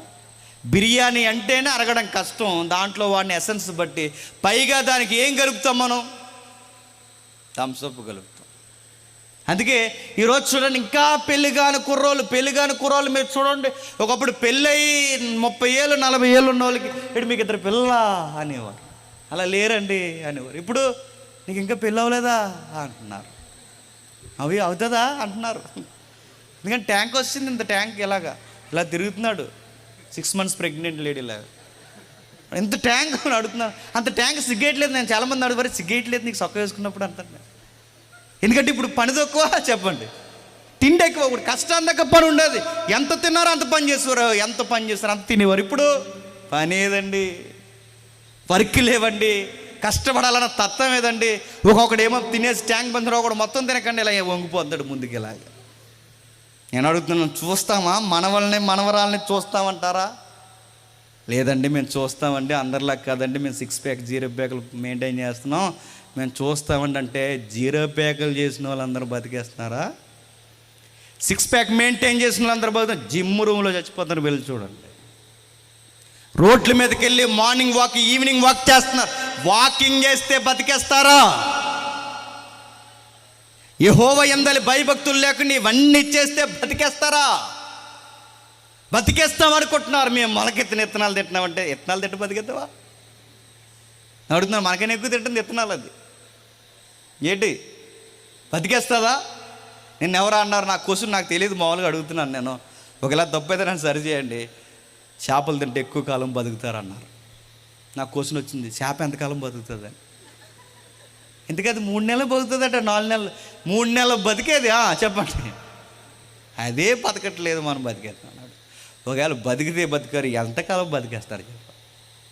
మొలకెత్తిన విత్తనాలు మేద్దాం, జిమ్ రూమ్లో బతికేస్తామంటే బతికేస్తారా? ఆ మధ్యకాలంలో ఊపేసింది ప్రపంచాన్ని. చావు అంచుకెళ్ళి వచ్చిందండి ప్రపంచంతో. ఒక జలక్కది అలా అంచుకెళ్ళి వచ్చాం.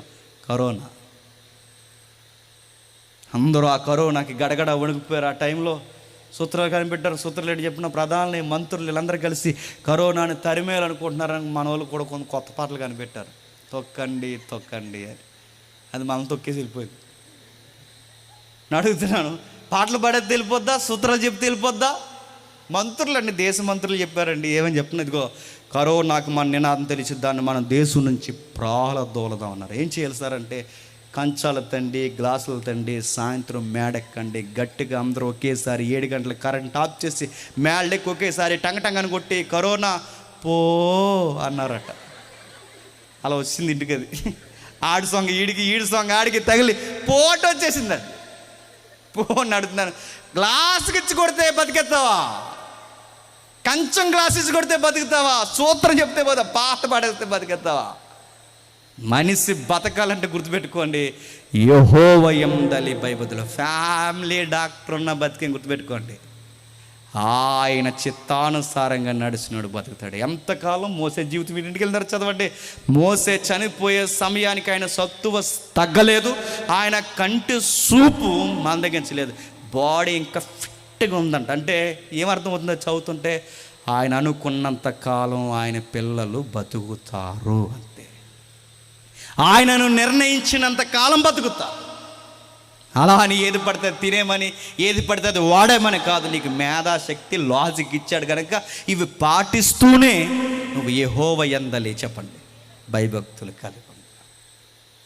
ఎవరో తెల్లవారుజాము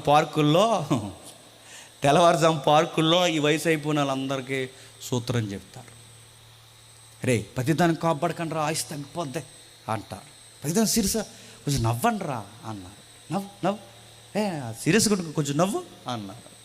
పెద్దవాళ్ళందరికీ నవ్వడం నేర్పించారు. ఈ పొల్లుడిపోయిన వాళ్ళందరికీ నవ్వుది తెల్లవారుజాము నవ్వేస్తుంటారంట. పార్కుకి వచ్చి ఆహాహా నవ్వేస్తుంటారు. ఒక ఆవిడ ఎక్కువ నవ్వేసి ఎక్కువ కాలం బతికేయాలని అని ఉండిపోయింది. తీసుకొస్తారు ఇంటికి, చచ్చిపోయింది. చచ్చిపోయింది. నవ్వుతే బతికేస్తారా? చచ్చిపోయింది. నేను అడుగుతున్నాను, యెహోవా యందలి భయభక్తులు కలిగి ఉంటేనే. ఎమ్మెల్యే కరోనా టైంలో నేను బతకాలనుకుంటున్నాను, నాకు దాపురించిందని బతికించండి, 5 కోట్లు ఇస్తానన్నాడు. ఫ్యామిలీ డాక్టర్ అన్నాడు. 5 కోట్లు ఇస్తానని బతికిస్తానంటే డాక్టర్ రివర్స్ అన్నాడు, నీకు 5 కోట్లు ఇస్తాను జనగిడికి వెళ్ళిపో అన్నాడు.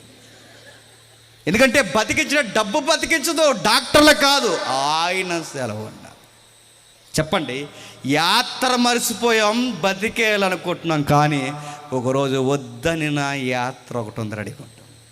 యాత్ర మర్చిపోయాం, పిల్లలను బతికేస్తున్నాం, ఎత్తుకెళ్ళిపోయే యాత్ర ఉంది మర్చిపోకు.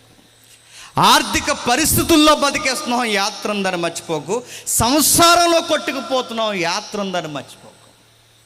ఇవన్నీ నాకు దీవెన రావాలి అంటే బైబిల్ ఒక సూత్రం ముడిపెట్టింది.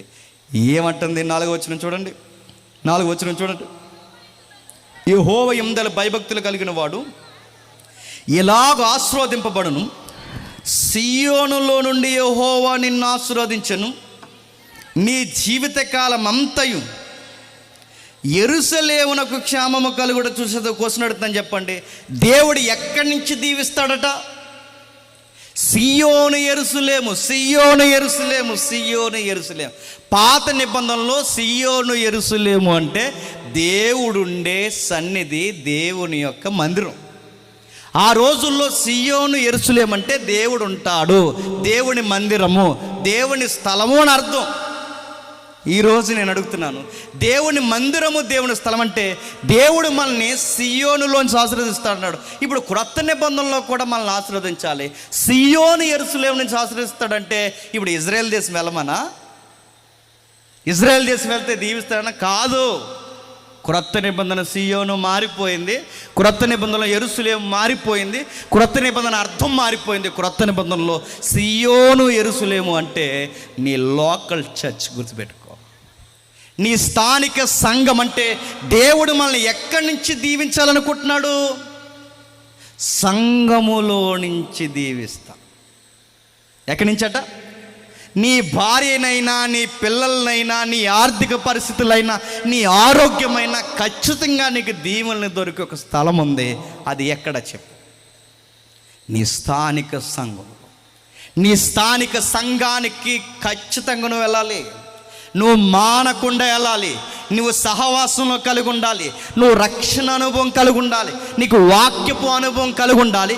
ఆ దేవుని దీవెనను పొందడానికి నీ ప్రజెన్స్ ప్రతి వీక్ నీకు ఉండాలి. గుర్తుపెట్టుకో. వస్తావా? ఈ వారం 100 ఎక్కువ ఎత్తున్నారంటే కనబడకుండా తిరుగుతావు చర్చిలో. వస్తావా? ఈ వారం నీకు చుట్టాలు వచ్చారంటే మొత్తానికి ఎక్కడ తిరుగుతావు చర్చ్. ఈరోజు నువ్వు చర్చికి వస్తావంటే రావు. ఎందుకమ్మా సడన్గా వచ్చి చర్చ్ మానేసరే అని అడిగితే చెప్పారట, మైక్ కొన్నామంటే మైక్ మీద పేరు రాయలేదు అంటే మానేయమండి. పేరు రాయిపోతే మానేస్తావా? చాలామంది అడుగుతున్నారు, పాట ఇవ్వకపోతే మానేస్తారు, ప్లేస్ ఇవ్వకపోతే మానేస్తారు, పాంప్లెట్ మీద పేరు వేయకపోతే మానేస్తారు. ఇలాంటి సభల్లో సహకరించినప్పుడు వాళ్ళ పేరు చెప్పకపోతే మానేస్తారు, దైవజనులు గుర్తించకపోతే మానేస్తారు. రోజు వీళ్ళతో మాట్లాడి ఈ పాస్టర్ గారు సడన్గా కొత్త వాళ్ళు ఎవరో వచ్చారు పలకరిద్దామంటే వీళ్ళ మొఖాలు మాడిపోయి మానేస్తారు. నేను అడుగుతాను, ఊరికే మానేస్తారు, సంఘాల మీద కోపం ఇచ్చి మానేస్తారు. అడుగుతున్నాను, సంఘం మీద కోపం ఇస్తే దేవుడికి నష్టం కాదు, సేవకుడికి నష్టం కాదు, ఎవడికి నష్టం చెప్పు? నీకే నష్టం, నువ్వే ఎగిరిపోతావు. నీ ఆర్థికంగా దెబ్బలు ఎలా ఉన్నాయో చూస్తావు, నీ ఫ్యామిలీలో క్రైసిస్ అంటే ఏంటో చూస్తావు. నెక్స్ట్ నీ పిల్లలకి భయభక్తులు లేనప్పుడు వాళ్ళు నీ మీద ఎలా తిరగబడతారో చూస్తావు. నెక్స్ట్ నీ ఆర్థిక పరిస్థితుల వెనకాల నీ అనారోగ్య సమస్యలు నేను తరిమేయడం చూస్తావు. అప్పుడు గుర్తొస్తాడు నీకెవరు చెప్పు, దేవుడా అని మళ్ళీ సంఘానికి వస్తావు. అక్కడ వరకు పరిస్థితి రాకూడదంటే గుర్తుపెట్టుకోండి, నువ్వు దేవుని సన్నిధిలో ఖచ్చితంగా కనెక్ట్ అయ్యి ఉండాలి. ఇలా దీవింపబడిన ఫ్యామిలీస్ ఉన్నాయంటే ఉన్నాయి బైబిల్లో. మచ్చుకు ఉదాహరణ చెప్పి నేను ముగించేస్తాను. ఉన్నారు ఎలాంటి వాళ్ళంటే ఉన్నారు, చాలా జాబితాలు ఉన్నాయి. చూసి ముగించుకుందాం. రండి ఒకసారి ఆదికాండం 13వ అధ్యాయం, ఆదికాండం 13వ అధ్యాయం 6వ వచనం చూడండి. ఆదికాండం 13వ అధ్యాయం 6వ వచనం. వారు కలిసి నివసించుటకు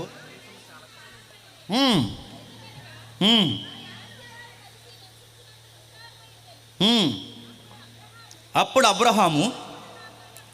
అబ్రహాము పశువుల కాపర్లకును లోతు యొక్క పశువుల కాపర్లకును కలహము పుట్టెను. అక్కడ రాయబడిన మాట చూడండి, వారు కలిసి నివసించుటగా ప్రదేశము చాలకపోయినది, ఎందుకనగా వారి ఆస్తి వారు కలిసి నివసించలేనంత విస్తారమై ఉన్న. మీకు ఆలోచన లాజిక్ పనిచేస్తే, మీకు బైబిల్ చదివే అలవాటు ఉంటే అక్కడ క్వశ్చన్ ఉంది, పట్టుకోండి. ఇప్పటి వరకు ఏముంటే ఆర్థికంగా బాగుంటామని చదువుకున్నాం, చెప్పాలి. ఫ్యామిలీ పరంగా బాగుంటారని చదువుకున్నాం, పిల్లల విషయంలో బాగుంటారని, ఎలా ఉంటే బాగుపడతారని చదువుకున్నాం, యెహోవా యందలి భయభక్తులు ఉంటే బాగుంటారని చదువుకున్నాను. అడుగుతున్నాను, ఈ 13వ అధ్యాయంలో ఎవరున్నారండి? అబ్రహాం ఉన్నాడు, చెప్పండి. లోతు ఉన్నాడు. అది ఉమ్మడి కుటుంబం. ఉమ్మడి కుటుంబంలో ఏ విషయం మీద గొడవలు వచ్చాయట? అదేంటి? దేవుని యందలి భయభక్తులు కలిగి ఉన్నవారు చక్కటి ఆర్థిక పరిస్థితుల్లో బాగుంటారని కీర్తనలో చెప్పినప్పుడు, ఆర్థికంగా బాగుంటారని కీర్తన చెప్పినప్పుడు, అబ్రహాము గారు లోతు గారు ఉమ్మడి కుటుంబంలో ఆర్థిక విషయాల్లోనే ఎందుకు గొడవలు వచ్చాయి? వారు నివసించలేకపోతున్నారు. మీరు బాగా వినండి, అన్నదమ్ములు బాగానే ఉంటారండి, ఏమీ లేనప్పుడు చక్కగా నడుస్తారు. ఏమన్నా పెరిగాకే చెప్పండి గొడవలు వచ్చేస్తాయి. వెనకాల ఉంటారుగా.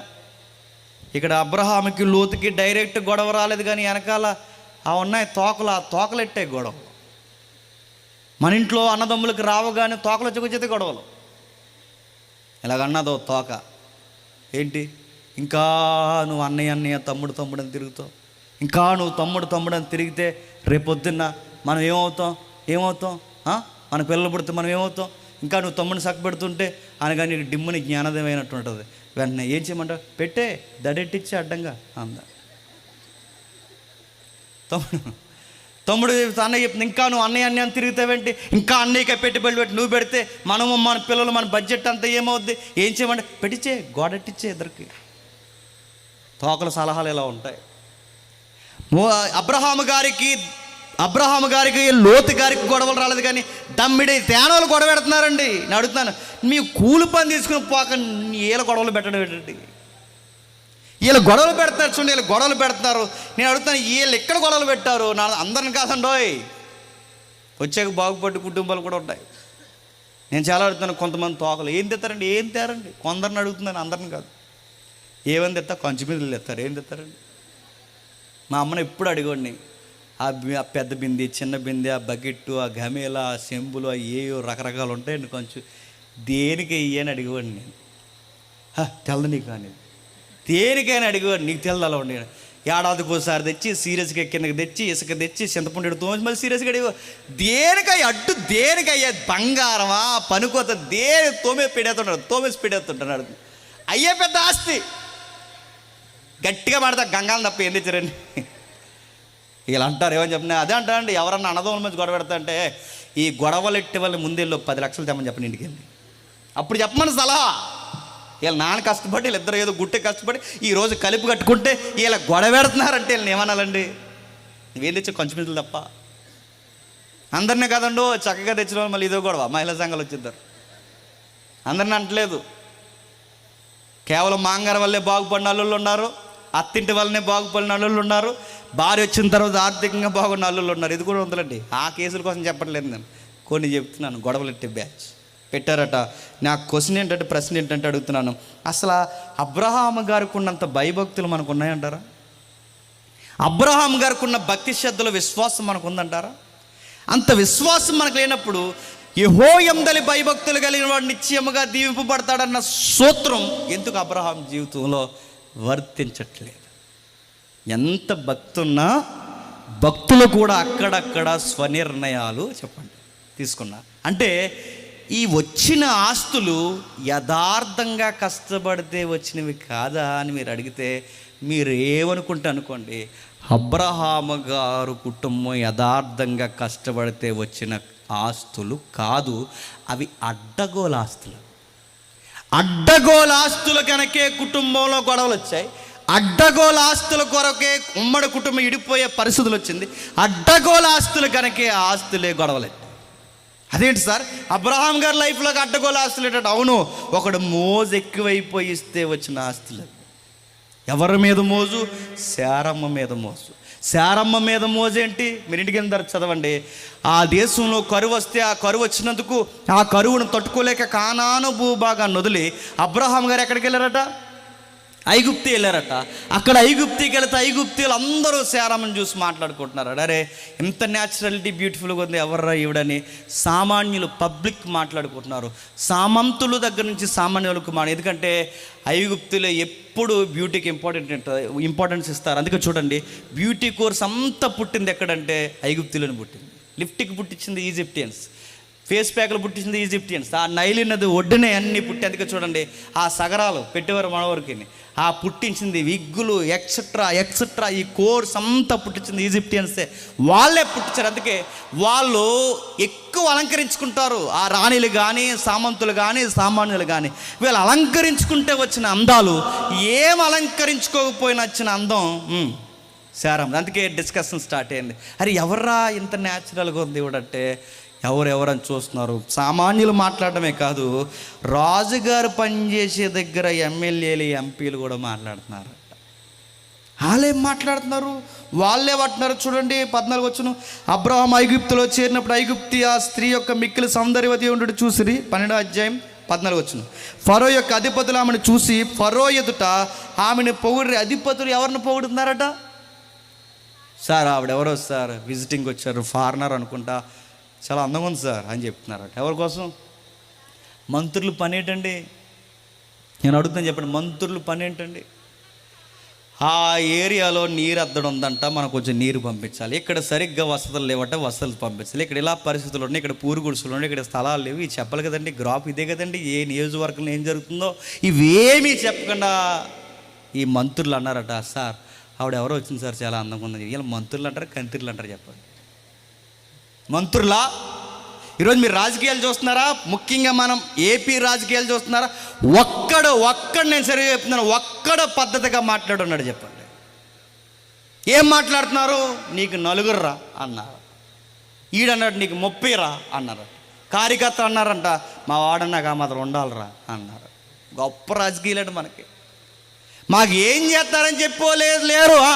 నీకు 4, నీకు 3, నీకు 60, నీకు 30, మా వాడంటే ఆ మాత్రం ఉండాలి, ఉంటారు మా వాడు, అది తోపు తురుము. ఏమి రాజకీయాలు అండి? ఒకప్పుడు రాజకీయాలు మా ప్రభుత్వం వస్తే ఇది ఇస్తాం, మా ప్రభుత్వం వస్తే ఇది వస్తాం అనేవారు. ఇప్పుడు అవి చెప్పడం మానేశారు. నువ్వు ఆ సందులో దూరం నీ సంగతి తేలుతుంటా అన్నారు. నువ్వు అక్కడికి వెళ్ళావు నీ సంగతి తేలుతా అన్నారు. ఏం గొడవలండి? మీ ఇంట్లో మీ ఆడలు గొడవ తెలుసు, మీ ఇంట్లో మీ వెనకలు నడుగుతాను. ఇలా చెప్పంతా మాట్లాడుకుంటే ఏం చేస్తారు? ఈరోజు రాజకీయాలు ఎంత తగలడ్డాయో ఐగుప్తి రాజకీయాలు కూడా అంత దరిద్రంగా ఉన్నాయి. అలాంటి మధ్యకి ఈ శారమ్మ వెళ్ళింది. ఎవరు? అబ్రహాము గారు భార్య. ఈవిడ ఎప్పుడైతే వెళ్ళిందో చూసిన వెంటనే ఆడికి కంగారైపోతున్నాడు సింహాసనం కూర్చుని. ఎవడు? అవునా, మన ఈజిప్ట్లోనే మొత్తం అంత అట్రాక్షన్గా ఉంది ఆవిడంటే, అవును పిలిపించండి, ప్యాలెస్కి పిలిపించారు. చూశాడు, నిజంగా వాళ్ళు చెప్పిన దానికి తగ్గట్టుగానే ఈవిడ కనబడింది. ఆ వాక్ అయిపోయాడు. ఎవరున్నారు ఈవిడికి? రెసిడెన్షియల్ ఎవరు ఇస్తున్నారు? ఎవరు ఉంటున్నారు ఈవిడికి? ఎక్కడుంటుంది ఈవిడితో? ఈవిడికి ఎవరు దగ్గరుండి చూసుకుంటున్నారు అనగానే అన్నయ్య అని తిరుగుతున్నారు. ఎవరు? ఆయన చెప్పాడు దారిలో, ఇంకో నువ్వు చాలా అందంగా ఉంటావు, నువ్వు అక్కడికి పోయి ఏవండి అన్నావంటే నన్ను చంపేస్తారు అక్కడ. ఎందుకంటే అక్కడ డబ్బులు ఉన్నాయి, అక్కడ సంపద ఉంది, అక్కడ ధాన్యం ఉంది, కానీ అక్కడ విలువలు లేవు. రొంపు రాజకీయాలు ఉన్నాయి, చంపేస్తారు. అందుకే అందరూ చూస్తుండగా నేను చెల్లి అంటాను, అందరూ చూస్తుండగా నువ్వు నన్ను అన్నయ్య అని పిల్లంది. ఇంకే ఇలాంటి పరీక్ష ఎవరికి రాకూడదండి. అలా పిలిచారు, వచ్చినట్టునే అన్నయ్య చెల్లి అని పిలుచుకుంటే ఈ తెంగరోడు సింహాసనం కూర్చుని ఆమె అన్నయ్య ఆయన ఈవిడ మనతో డైరెక్ట్గా మాట్లాడదంటారా అన్నారు. ఆవిడ నీతిని కదా ఎవరితో ప్రపంచం రాజు వచ్చినా మాట్లాడదు ఆవిడ అంతే. సేరమ్మ అంటే సేరమ్మ అంతే. ఆవిడ పద్ధతి, ఆవిడ నడవడిక, ఆవిడ గుణగణాలు పేదరులో కోట్ చేస్తారండి. పేదరు పత్రికలో ఆమె అలంకరణ, ఆత్మీయ అలంకరణ, బాహ్య అలంకరణ ఎంత దేవునికి ఇంపుగా ఉందో చూపిస్తాడు. ఇలాంటి ఆమె ఇప్పుడు వచ్చింది, ఆవిడ ఎవరితో మాట్లాడదు. ఇప్పుడు ఈవిడితో మాట్లాడాలంటే ఎవరున్నారు? పక్కన ఒక చెల్లి అని తిరుగుతున్నాడు. ఎవరు చెప్పు? బావగారిని పిలిపించండి అన్నారు. ఈ బావగారిలో పిలిపోతాడు ఎవరు? ఆయన్ని పిలిపించాడు. చెల్లిగారితో మనం మాట్లాడి కమ్యూనికేషన్లోకి రావాలి అంటే చెప్పండి, బావగారికి గిఫ్ట్లు ఇవ్వాలి. బావగారు అలా లేదు కానీ నేను మామూలుగా చెప్తున్నాను, మీకు గిఫ్ట్లు ఇస్తాను. ఆ గిఫ్ట్లు ఏంటంటే 16వ వచనం, అతడు ఆమెను బట్టి అబ్రహాముకి మేలు చేసిన ఎవరిని బట్టి అండి? శారమ్మను బట్టి ముఖం తెలియనోడికి మేలు చేసను. అందువలన అతనికి గొర్రెలు, గొడ్లు, మగగాడుదులు, దాసులు, పనికత్తులు, ఆడగాడుదులు, ఒంటెలు చూసారా ఇయ్యబండి. ఎన్నంట అక్కడ చెప్తున్నా చూడండి. గొర్రెలు, గొడ్లు, మగగాడుదులు, దాసులు, పనికత్తులు, ఆడగాడుదులు ఇవన్నీ ఇచ్చను. అయితే యెహోవా అబ్రహాం భార్య అయిన శారాయిని బట్టి ఫరో అతని ఇంటి వారిని మహావేదన చేత బాధించి ఎన్ని ఇచ్చాడట? ఫరో ఆస్తుల మీద ఆశలిచ్చాడు. గొడ్లు ఇచ్చాడు, గొర్రెలు ఇచ్చాడు, అంటే పశు సంపద, దాసులు ఇవన్నీ ఇచ్చాడు. ఇచ్చి ఏదో ఒకలాగా మచ్చిక చేసుకుని ఆవిడని చేసుకుందాం అనుకున్నాడు. ఎవరిని? శారమ్మని. దేవుడు అన్నాడు శవడాలు తీసేస్తా అన్నాడు. ఎవరికి? రేయ్ లేదో భయపడి మానవతావాదంతో బిక్కుమని దేశానికి వస్తే సంసారం ఉన్న నీవు సన్నాసిగాడిలాగా ఆ సంసారంలో అడుగెడతానన్నట్టు నీ మెడకాయ మీద అని రాత్రి వార్నింగ్ ఇచ్చాడు. మన దేవుడు ఎలాంటి చెప్పినా, మనం ఆయన ఎడల భయభక్తులు కలిగి ఉంటే మన సంసారంలోనికి ఏగ కూడా రానవాడు గుర్తుపెట్టుకోండి. ఆయన బయటికి వెళ్ళి ఏం చేస్తాడు? మా ఆవిడ ఇంటికాడ ఉండి ఏం చేస్తాను? ఆఫీసులో ఫీల్ అవ్వు. ఏం చేస్తారు? ఏం చేయరు. నువ్వు యెహోవా యందు భయభక్తులు తేడా వచ్చిందో ఆ తేడా వచ్చినోడు సంగతి చూస్తాడు. నిన్ను కళ్ళుగప్పారో నీ కళ్ళుగప్పును కూడా మంచం ఎక్కిస్తాడు. గుర్తెట్టుకో. వేదనల చేత బాధించండి. పొరుగులు సంసారంలో అడుగులు పెడితే వేదనల చేత బాధించండి. బుద్ధి చెప్పును. ఏమైంది? రాత్రి ఆడికి జ్ఞానం అయింది. అయ్యా ఏమైంది అంటే, బావగారు అనుకుంటున్నావా? అలా ఆయన రా తెల్లారేసరికి పంపలేదు, మొత్తం సింహాసనం సేకైపోద్ది అన్నాడు. తెల్లారేసరికి 20 వచనంలో మరియు ఫరో అతని విషయమై తన జనులకు ఆజ్ఞాపించినందున వారు అతని భార్యను అతని కలిగిన సమస్తమును పంపివేశారు. తనకు కలిగిన సమస్తమును పంపివేశారు. సమస్తము గొర్రెలు, గొడ్లు, మగగాడులు, దాసులు, పనిగత్తులు, ఆడగాడులు, ఒంటెలు, ఈ ఎంత ఆస్తి కలిపి బాబు నీకు, నీ ఫ్యామిలీకి, నీ పిలుపులకి నమస్కారం, అర్జెంటుగా వెళ్ళిపోయి నీ దేవుడు నన్ను చంపేస్తా అన్నప్పుడు ఆ ఆస్తులు పట్టుకుని వచ్చేసాడు. ఎక్కడి నుండి? ఐగుప్తు. ఆ ఆస్తులు పట్టుకుని ఎప్పుడైతే వచ్చారో 6వ వచనంలో వారు కలిసి నివసించడానికి ఆ ప్రదేశం చాలకపోయాను. ఎందుకనగా వారు ఆ ఆస్తి విస్తారముగా కలిగి నివసించుట చేత ఉండలేకపోయారు. అంటే ఇప్పుడు అబ్రహాం గారికి వచ్చిన ఆస్తులు కష్టపడితే వచ్చిన ఆస్తులు కాదు. చెప్పండి, అబ్రహాం గారికి ఆస్తులు ఎక్కడివి? ఆ ఊరనే పట్టణం నుంచి వస్తున్నప్పుడు సిల్లుగవ్వ తేవద్దన్నాడు దేవుడు. ఏదన్నా ఆస్తి ఉందంటే దేవుడిచ్చింది ఆస్తి వల్ల కానాను భూభాగం తప్ప ఈ ఆస్తులు ఎలా వచ్చాయి? ఈ కరువు కాటకంలో ఎక్కడ ఉండాల్సిన వాడు అక్కడికి వెళితే ఆ అడ్డగోలు మనుషులు గిఫ్ట్లుగా ఇస్తే ఆ గిఫ్ట్లు తెచ్చుకున్నారు కూడా. ఆ ఆస్తుల వలన ఏమైంది చెప్పండి? గొడవలు అయ్యాయి. అన్నమాట అర్థమవుతుందా? ఆ ఆస్తులు అంటే మీకు ఏమర్థమవుతుంది? ఏదోలా ఎదిగిపోదామంటే ఎదిగిపోవు, సిదిగిపోతావు. గుర్తెట్టుకో. ఏదోలా దాచేద్దామంటే నీ వల్ల వదర అయ్యా అని బైబిల్ చెబుతుంది. నా తెలివితేటలతో వాడి దగ్గర 1000 కొట్టేసాడు. దాని తెలివితేటలు అనరు. గుర్తెట్టుకో. క్రైమ్ మైండ్ సెట్ అంటారు. ఇలా ఎంతకాలం ఎదుగు వాడి దగ్గర 1000 లాగుతావు, 1,00,000 ఎగిరిపోతావు. ఏమనుకుంటున్నావు? వాడి దగ్గర ఎలా లాగేద్దాం అని నీ తెలివితేటలు అనరవి. లాగే, కష్టపడకండి, ఎదుటోడు తెచ్చే, ఎంతకాలం ఉంటావో చూడు, యథార్థత లేకుండా భక్తి లేకుండా పోగై ఎలా ఉంటుంది అనంత కాలంలో చూస్తూ ఆ దెబ్బలు ఎలా ఉంటాయి. అబ్రహాం చూశాడు, గుట్టుగా ఉమ్మడిగా ఇన్ని సంవత్సరాలు ప్రయాణం చేసిన కుటుంబం ఈ ఆస్తులు వచ్చాక మొక్కసెక్కలైపోయింది. లోతు అన్నాడు నేను వెళ్ళిపోతా అన్నాడు. అబ్రహాం అన్నాడు ఒక మాట అర్థమైంది, వెళ్ళిపోతే వెళ్ళిపో, నాకు ఈ ఆస్తులు వద్దు, ఈ ఆస్తులు, ఈ ఐశ్వర్యాలు, ఈ భూభాగాలు ఇవేమొద్దు, నాకు విషయం చాలు, నాకు పాఠం అర్థమైంది, నాకు దేవుడు ఉంటే చాలు. లోతు నీకు విషయం చెప్తున్నాను, ఆస్తుల కొరకు మనం గొడవలు పెట్టుకోవడం ఏంటి? బయట వాళ్ళకి బాగోదు. ఆస్తుల కొరకు మనం గొడవలు పెట్టుకోవడం, దేవుని పిల్లలం మనం గొడవలు పెట్టుకోవడం ఏంటి? బయట వారికి సిరాగ్గా ఉంటుంది. మనం గొడవలు పెట్టుకుంటే అది దేవుని దృష్టికి మంచిది కాదు, ప్రజల దృష్టికి మంచిది కాదు. నేను అడుగుతున్నాను, నీకు డబ్బులే కావాలా? తీసేసుకో. ఈ ఎకరాలు కావాలా? తీసేసుకో. ఆ కుడివైపు కావాలా? తీసేసుకో. ఆ తూర్పుని కావాలా? తీసేసుకో. ఆ దక్షిణానికి కావాలా? తీసేసుకో. నీకు ఎక్కడ కావాలంటే అక్కడ తీసుకో, నేనేం తీసుకోను. నాకు కలిసి వచ్చే ఆస్తులు ఏమొద్దు. అసలు రైట్ హక్కులు మాట్లాడడం మొదలెడితే లీగల్గా నాకు వర్తిస్తాయి, కానీ ఇన్ని రైట్స్ నాకున్నా నేను ఎప్పుడు ఏ ఫైట్ నేను చేయను. మొత్తం నువ్వు తీసేసుకో. నేనన్న వాడిని ఎవరిని బట్టి ఇక్కడికి వచ్చానో ఆ దేవుడు నాకుంటే చాలు. లోతు ఐగుప్తు వెళ్ళొచ్చాక మరి ఎక్కడ డిస్టర్బెన్స్ అయ్యాడు నాకు తెలియదు, కానీ లోతు కూడా ఆస్తులు పిచ్చి పట్టేసింది. ఆస్తులు పిచ్చి ఎప్పుడైతే పట్టిందో లోతు గారు ఆ సుదీర్ఘంగా సొదొమ గొమొర్రాల్లో మంచి పచ్చని మైదానాలు ఇవన్నీ ఉండడం చూశాడట. చూసి అక్కడ గుడారం వేసుకున్నాడట, ఫ్యామిలీని అక్కడ పెట్టాడట. ఏమయ్యాడట? ఆ ఫ్యామిలీ మొత్తం ఆస్తులను బట్టి అబ్రహాము సహవాసం వదిలి వెళ్ళిపోయి సిదిగిపోయారు. ఇలా అంటే బాగున్నాయి. ఏంటి నా తండ్రి తర్వాత తండ్రి అంత తోడువి, ఈ వెనకాలలో వచ్చి గొడవలు పెడితే వీళ్ళ వల్ల నేను దూరం అయిపోవడం పెట్టి కలిసి బతుకాం, కలిసి చచ్చిపోదాం.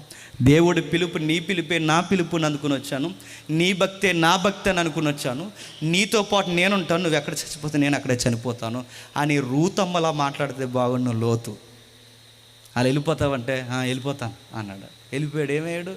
టెంట్ వేసుకున్నాడు, టెంట్లో కాపురం పెట్టాడు, ఆ పిల్లలతో నివసించాడు, భార్యతో నివసించాడు. ఆస్తులు పిచ్చి అలా ఆవిడ కూడా వచ్చేసింది. అలా ఆవిడ చూసింది. దేవుడు చెప్పాడు ఎనుదిరిగి చూడొద్దు, ఎనుదిరిగి చూడొద్దు అంటే ఆస్తుల మీద పిచ్చి ఎనుదిరిగి చూసింది. ఉప్పు స్తంభం. లోతు చెడ్డోడు అంటే చెడ్డోడు కాదు, లోతు పోకిరి పనులు చేస్తాడు చేయుడు. లోతు భక్తిపాడంటే భక్తిపాడు, లోతు నీతిమంతుడు అంటే నీతిమంతుడు. దినదినము సొదొమ పనులను బట్టి తన మనసును నొప్పించుకున్నట్టు నొప్పించుకోడు. కానీ చిన్న మైనస్ ఉంది, ఆ భూభాగాలు వదిలి రాలేదు. ఆ ఒక్క మైనస్ చాలు తన్ని వెంటాడడానికి, ఆ ఒక్క మైనస్ చాలు తన కుటుంబం ఎగిరిపోవడానికి. ఆ యెహోవా సన్నిధి సహవాసమైన అబ్రహాము గారిని, ఆయనతో భక్తిని వదిలి దూరం వెళ్ళాడు. ఏం సాధించాడు? నేను ముగించేస్తున్నాను. కూతుళ్ళకి చెప్పాడు, అల్లుళ్ళకి చెప్పాడు, భార్యకి చెప్పాడు, దేవుడు మనల్ని ఎనుదిరిగి చూడొద్దు అన్నాడు, వెళ్ళిపోదామని. భార్య చూడొద్దంటే చూసింది.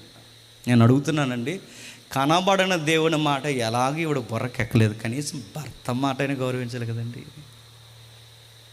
నేనేమంటున్నాను చెప్పనా, ఆ భర్త అంటేనే ఆవిడకి అంత సీరియస్నెస్ చెప్పండి. అలాగా అంటాడా మనిషి అనుకుంది అంతే. భార్య పట్టించుకోలేదు. నెక్స్ట్ అల్లుళ్ళకి, ఆ 19వ అధ్యాయం మీరు ఇంటికి వెళ్ళిన తర్వాత చదవండి. అల్లుళ్ళారా, ఇదిగో నా కూతుర్లకి యజమానులు అవ్వబోతున్న అల్లుళ్ళారా, రండి, దేశాన్ని దేవుడు పాడు చేయబోతున్నాడు రండి అంటే వీళ్ళు అన్నారట, నీ కామెడీ లాభడం మాంగారు అన్నాడట. అక్కడ ఉంటుంది చూడండి, ఎగతాళి చేయు అని వలే అని ఉంటుంది. అల్లుళ్ళు లోకు కట్టారు, భార్య లోకు కట్టారు. బాధాకరమైన విషయం, కూతుర్లు లోకు కట్టారు.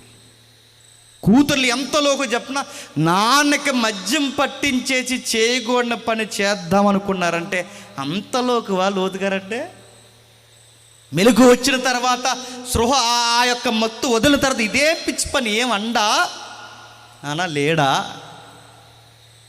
సరే ఏమైపోయిందో లోతు గారు, నేను బాగానే ఉన్నాను అనుకున్నాడు, కానీ వెనక్కి తిరిగి చూసుకుంటే ఆయన వెనకాల ఉన్నవారు ఎవరు బాగాలేదు, నాశనం అయిపోయారు. నేను ఎందుకు చెప్తున్నాను చెప్పనా, ఆస్తులు మధ్యలో వచ్చాక వాటి ప్రభావాన్ని చూసి వీటి వలన డిస్టర్బెన్స్ ఉందని వదిలేసిన అబ్రహాం బాగుపడ్డాడు. అవి పట్టుకుని కొనసాగి యథార్థత లేకుండా పోగేసుకుని తిరిగిన లోతు కుటుంబం చెప్పండి దెబ్బలు తినేసి. ఇప్పుడు చెప్పండి, ఈ కీర్తన ఒకరికి మ్యాచ్ అవుద్ది, ఒకరికి మ్యాచ్ అవుద్ది? ఎవరికి చెప్పండి? అబ్రహాం గారి లైఫ్కి సెట్ అవుతుంది, లోతు గారి లైఫ్కి సెట్ అవ్వలేదు. అబ్రహాం గారి జీవితంలో ఆస్తులు లేవు, యెహోవాయే ఆస్తిగా ఉన్నాడు. అబ్రహాం జీవితంలో లోగిటి భార్య ఫలించు ద్రాక్షవల్లి, శారమ్మ ఫలించు ద్రాక్షవల్లి. ఆ తల్లి తనకి కలిసి వచ్చే చక్కటి భార్య, ఎప్పటికీ ఉత్తమ తల్లి. లోగిట భార్య అబ్రహాం ఇంట్లో ఫలించు ద్రాక్షవల్లి. లోతు భార్య ఫలించు ద్రాక్షవల్లి కాదు, మరి ఫలింపు లేకుండా ఉప్పు స్తంభం అయిపోయింది. అబ్రహాం గారి యొక్క పిల్లలు ఎలాంటి కొడుకు పుట్టాడండి? నాన్న అని పిలుస్తున్న కొడుకుని ఈ కట్టెల మొప్పు మొయ్యరా అంటే మోస్తారా? మన కొడుకులు మోస్తున్నారా? చేలో క్యారేజీ పట్టుకెళ్ళరా, నాన్న ఇంకా రాలేదంటే క్యారేజీ పట్టుకెళ్ళడానికి వీడికి ఎంత నామూసి. వీడికి ఏమన్నా నువ్వు రిలయన్స్ అధినేత మీ తాతయ్య అనుకుంటున్నావా? ఆయన వల్ల బతుకుతున్నావు, గుర్తుపెట్టుకో. ఏదో బిల్డప్లు ఇస్తాను మన విలేజ్లో చాలామంది నేను చూస్తాను. మనకు లేదంటే లేదు, మేము పేదరికంలో డిగ్నిటీగా ఉంటాం సార్ అని చెప్పాలి. మనకి నాన్న పరిచయం చేసుకోవడానికి సిగ్గు, అమ్మను పరిచయం చేసుకోవడానికి సిగ్గు, వాళ్ళకి ఏమన్నా పట్టుకెళ్ళడానికి సిగ్గు. కానీ అబ్రహాము అబ్బాయి ఇస్సాక్ గారిని చూడండి, కట్టెలు మోయమంటే మోయమంటాడు, కూర్చోమంటే కూర్చుంటాడు. ఆ భూభాగం అంతటికి అబ్రహాముకి దేవుడు ఆ దేశాన్ని రాసిచ్చేస్తే ఇప్పుడు అబ్రహాం చనిపోతే ఆ దేశం అంతటికి వారసుడు ఎవరు చెప్పండి? ఇస్సాకే ఆ దేశానికి వారసుడు. కానీ అంత వారసుడు కట్టెలు మోయమంటే మోసాడంటే మనం అడుగుతున్నాను, మనకి దేశం అంతా మన పేరు మీద లేదు, ఒక అరెకరం ఉందా మనకి? అడుగుతున్నా, ఒక ఎకరం ఎంత బిల్డప్లో మనకి. నాన్న మాట అమ్మ మాట వినండి, వాళ్ళ కష్టార్జితాన్ని గౌరవించండి. అబ్రహాం గారు అబ్బాయి గౌరవించండి. నాన్న మోస్తాను నాన్న. పట్టుకెళ్ళారు, కొండపైకి పట్టుకెళ్ళారు, చేతులు కట్టేస్తున్నాడు. వయసు అయిపోయిన అబ్రహాం బిగిస్తుంటే వయసులో ఉన్న కుర్రోడు, నన్ను ఏం చేస్తున్నావు? అన్నీ ఉన్నాయి, గొర్రెపిల్ల లేదంటే ఆ మౌనం వెనకాల అర్థమైపోయింది, ఆ గొర్రెపిల్ల ఎవరో కాదు నువ్వే అని. మౌనం గుండిపోయాడు. కత్తి పైకెత్తాడు, కట్టెలు బేర్చాడు. ఆ కత్తి పైకెత్తి నరికేస్తున్నప్పుడు అబ్రహాం గారు కుమారుడు ఇస్సాకు చాలా మౌనంగా ఉన్నాడంట. నేను అడుగుతున్నాను, ఎవరికి వయసు అయిపోయింది, ఎవరు వయసులో ఉన్నారు చెప్పండి? ఇస్సాకు వయసులో ఉన్నాడు. వయసులో ఉన్న ఇస్సాకు తిరగబడితే అబ్రహాము గారు గొడవ ఆడగలడా? పరిగెడితే పరిగెట్టగలడా? నీ పిచ్చి భక్తి నా మీద రుద్దుతున్నావు ఏంటంటే ఆగగలడా? అని ఇస్సాకు ఏమని చెప్పిన, నాన్న ఈ నాన్నని ఈ తండ్రిని బలి కోరితే ఈ తండ్రి కొరకు ఈ తండ్రి నలిగిపోతే ఈ తండ్రి కొరకు చచ్చిపోయే ఉత్తమ కొడుకు నీ కొడుకు నాన్న, నేను చచ్చిపోతా అన్నాడు. నువ్వు నన్ను నరికేస్తావో పొడిచేస్తావో ఏం చేస్తావో చేయి, నేను చావడమే నీ దేవుని చిత్తం. నీ చిత్తం అయితే మీ కొరకు నేను చచ్చిపోవడానికి రెడీ. అంత మౌనం ఉంది ఆయన వెనకాల. నేను మాట చెప్పిన, ఒలీవ మొక్క కన్నా గొప్పోడండి ఎవరు చెప్పండి? ఇస్సాకు గారు.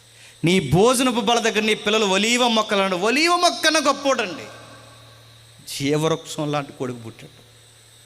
ఆరిపోతున్న వాళ్ళ జీవితాల్లో నవ్వులు నింపే కొడుకు పుట్టాడు, ఉత్తమ కొడుకు పుట్టాడు. మరి లోతు కూతుర్లు గన్నేరు మొక్కలు పుట్టాయని గర్భాలు, భక్తి లేని పిల్లలు పుట్టారని గర్భాలు. అబ్రహాం గారి జీవితాలు 175 years మనకు కనబడుతుంది. భారెడి కాలం. యాకోబుని యాసావుని కూడా చూశాడట, ఎంతకాలం బతికాడండి. కానీ లోతు గారు ఆయన గ్రాఫ్ ఏంటి ఇలా ముగిసిపోతుందని చాలా విచిత్రంగా ఉంటుంది. నేను ముగించేస్తున్నాను. ఆ కీర్తన అబ్రహాం గారికి మ్యాచ్ అవుతుంది, ఆ కీర్తన లోతు గారికి మ్యాచ్ అవ్వట్లేదు. నేను ముగించేస్తున్నాను. ఈ రెండు కుటుంబాల్లో నీ కుటుంబం దేనిని పోలుందో చెక్ చేసుకో. నీకు భక్తి ఉంటే కాదు, నీ వెనకున్న వాళ్ళకి భక్తి ఉందా చెక్ చేసుకో. నీకు భయభక్తులు ఉంటే కాదు, నీ వెనకాల ఉన్నవారు చెక్ చేసుకో. అబ్రహాము వలే ఉండు, ఏమీ లేకపోయినా దీవెనలకు వారసుడు అవుతాం. లోతు వలె ఎగేసుకుంటూ పోగేసుకుంటూ వెళ్ళు, నష్టాలు చూస్తాం. నేను ముగించేస్తున్నాను. కీర్తన గ్రంథం ఏం సెలవు ఇచ్చిందంటే, యెహోవా యందలి భయభక్తులు కలిగిన వాడు ఎలాగూ దీవింపబడును. ఇదే మాట క్రొత్త నిబంధనలో చెప్పాడు. మీరు ఇంటికి వెళ్ళిన తర్వాత చదవండి. ఎవరు తన రాజ్యాన్ని నీతిని ఎదుగుతారో చెప్పండి, వారు నిశ్చయముగా దీవింపబడతారు. ఆయన రాజ్యాన్ని నీతిని ఎతికిన వారికి ఇవన్నీ అనుగ్రహింపబడతాయి. ఏవన్నీ ప్రభువా? మీకు తిండి కావాలా, బట్ట కావాలా, నీడ కావాలా, మీ ఆరోగ్య పరిస్థితుల, మీ మూరడి ఎత్తు కొరకు అంటే ఆరోగ్యం కొరకు ఏడుస్తున్నారా? ఇవన్నీ నేను అనుగ్రహిస్తానైతే సూత్రం నా నీతిని రాజ్యాన్ని మొదట ఎతకండి. నీతిని రాజ్యాన్ని క్రొత్త నిబంధన అన్నాడు. పాత నిబంధనలో యెహోవా యందలి భయభక్తు. ఆ మాటే కొండ మీద చెప్పాడు. ఆయన్ని ఎప్పుడైతే పట్టుకుంటామో ఫ్యామిలీ బాగుంటుంది. ఆయన్ని ఎప్పుడైతే పట్టుకుంటామో ఫైనాన్షియల్గా బాగుంటాం. ఆయన్ని ఎప్పుడైతే పట్టుకుంటామో మన పిల్లలు మనకు కలిసి వస్తారు. ఆయన్ని ఎప్పుడైతే పట్టుకుంటామో హెల్త్ విషయంలో బాగుంటాం. ఆయన్ని ఎప్పుడైతే మనం పట్టుకుంటామో మన లైఫ్ మన ఊరికి ఒక విచిత్రమైన సాక్ష్యం ఉంటుంది. ఆ విధంగా రాజు ఉండాలి, తనకు సహకరించిన తమ్ముళ్ళు ఉండాలి. ఇక్కడ సేవకులందరూ ఈ విధమైన దీవెనలు పొంది వర్ధిల్లింప చేయబడునుగాక. ఆమేన్. ప్రార్థన చేసుకుందాం. ప్రేమగల తండ్రి, కృపగల దేవ, విలువైన ఘనమైన సంగతులు మాకు అందించారు తండ్రి. ఆలస్యమైనను 2 వర్తమానాల తండ్రి మీ బిడ్డలకు వినగలిగి ఓపికనిచ్చారు. మొదటి వర్తమానంలో తండ్రి సువార్త విషయంలో ఏ తీవ్రత ఉండాలో తమ్ముడు ద్వారా మాట్లాడారు. 2వ వర్తమానంలో కుటుంబాల్లో తండ్రి ఆర్థికంగా బాగుండాలంటే తండ్రి, కుటుంబాల్లో బాగుండాలంటే, పిల్లలతో అన్ని విషయాల్లో బాగుండాలి అంటే 60 ఏళ్ళ ఈ చిన్న జీవితం ఏదో ఒక రోజు ముగిసిపోయి యాత్రా జీవితంలో తండ్రి ఈ ఉరుకులు పరుగుల మధ్య మేము దీవెనగా బతకాలి అంటే సూత్రం తండ్రి, మిమ్మల్ని మేము వదలకూడదు. మీ రాజ్యాన్ని నీతిని మేము పట్టుకుని ఎప్పుడైతే నడుస్తాం బంతుల్లా మమ్మల్ని నడిపిస్తారు తండ్రి. దీవెనల చేత మమ్మల్ని వర్ధిల్లింపజేస్తారు తండ్రి. మీరు కోట్ల రూపాయలు మాకు ఇస్తారని నేను అనడం లేదు కానీ తండ్రి, ఉన్న దానిలో మాకు తృప్తినిస్తారు. దీవెనకరమైన జీవితాలు మాకు అనుగ్రహిస్తారు. మా బిడ్డలను చూసి మేము మురిసిపోయే ధన్యత మాకు దయచేస్తారు. మా కుటుంబాన్ని బట్టి తండ్రి ఆనందించే ధన్యత మాకు అనుగ్రహిస్తారు తండ్రి. ఈ సభ కొరకు కష్టపడిన కుటుంబాలను ఆ విధంగా దీవించండి. తమ్ముడిని తన తల్లిదండ్రులని తండ్రి దీవెనకరంగా మార్చండి. స్థానిక దైవజనులను ఆయన కుటుంబాన్ని తండ్రి మరింత మీ ఆశీర్వాదాల చేత నడిపించండి. వేదిక మీద సేవకులు క్రాంతి కుమార్ గారిని, నా జత పని వారిని, ఇంకా సేవకులు ఎవరైతే రెడ్డి గారు తండ్రి ఇంకా ఎవరైతే ఉన్నారో వీళ్ళందరినీ తండ్రి మరింత సత్యానికి స్తంభాలుగా కట్టండి. మమ్మల్ని ఎవరైనా హేళన చేసి ఆమె చెడ్డ మాటలు పలుకుతండి మమ్మల్ని శత్రులుగా భావిస్తున్న వారు ఎవరైనా ఉంటే వారిని క్షమిస్తారని కోరుతూ అందరినీ మీ చేతులకు అప్పగిస్తూ సమస్త మహిమ ఘనత మీకు ఆరోపిస్తూ క్రీస్తు నామమున ఈ ప్రార్థన సమర్పిస్తున్నాం తండ్రి. Amen, amen.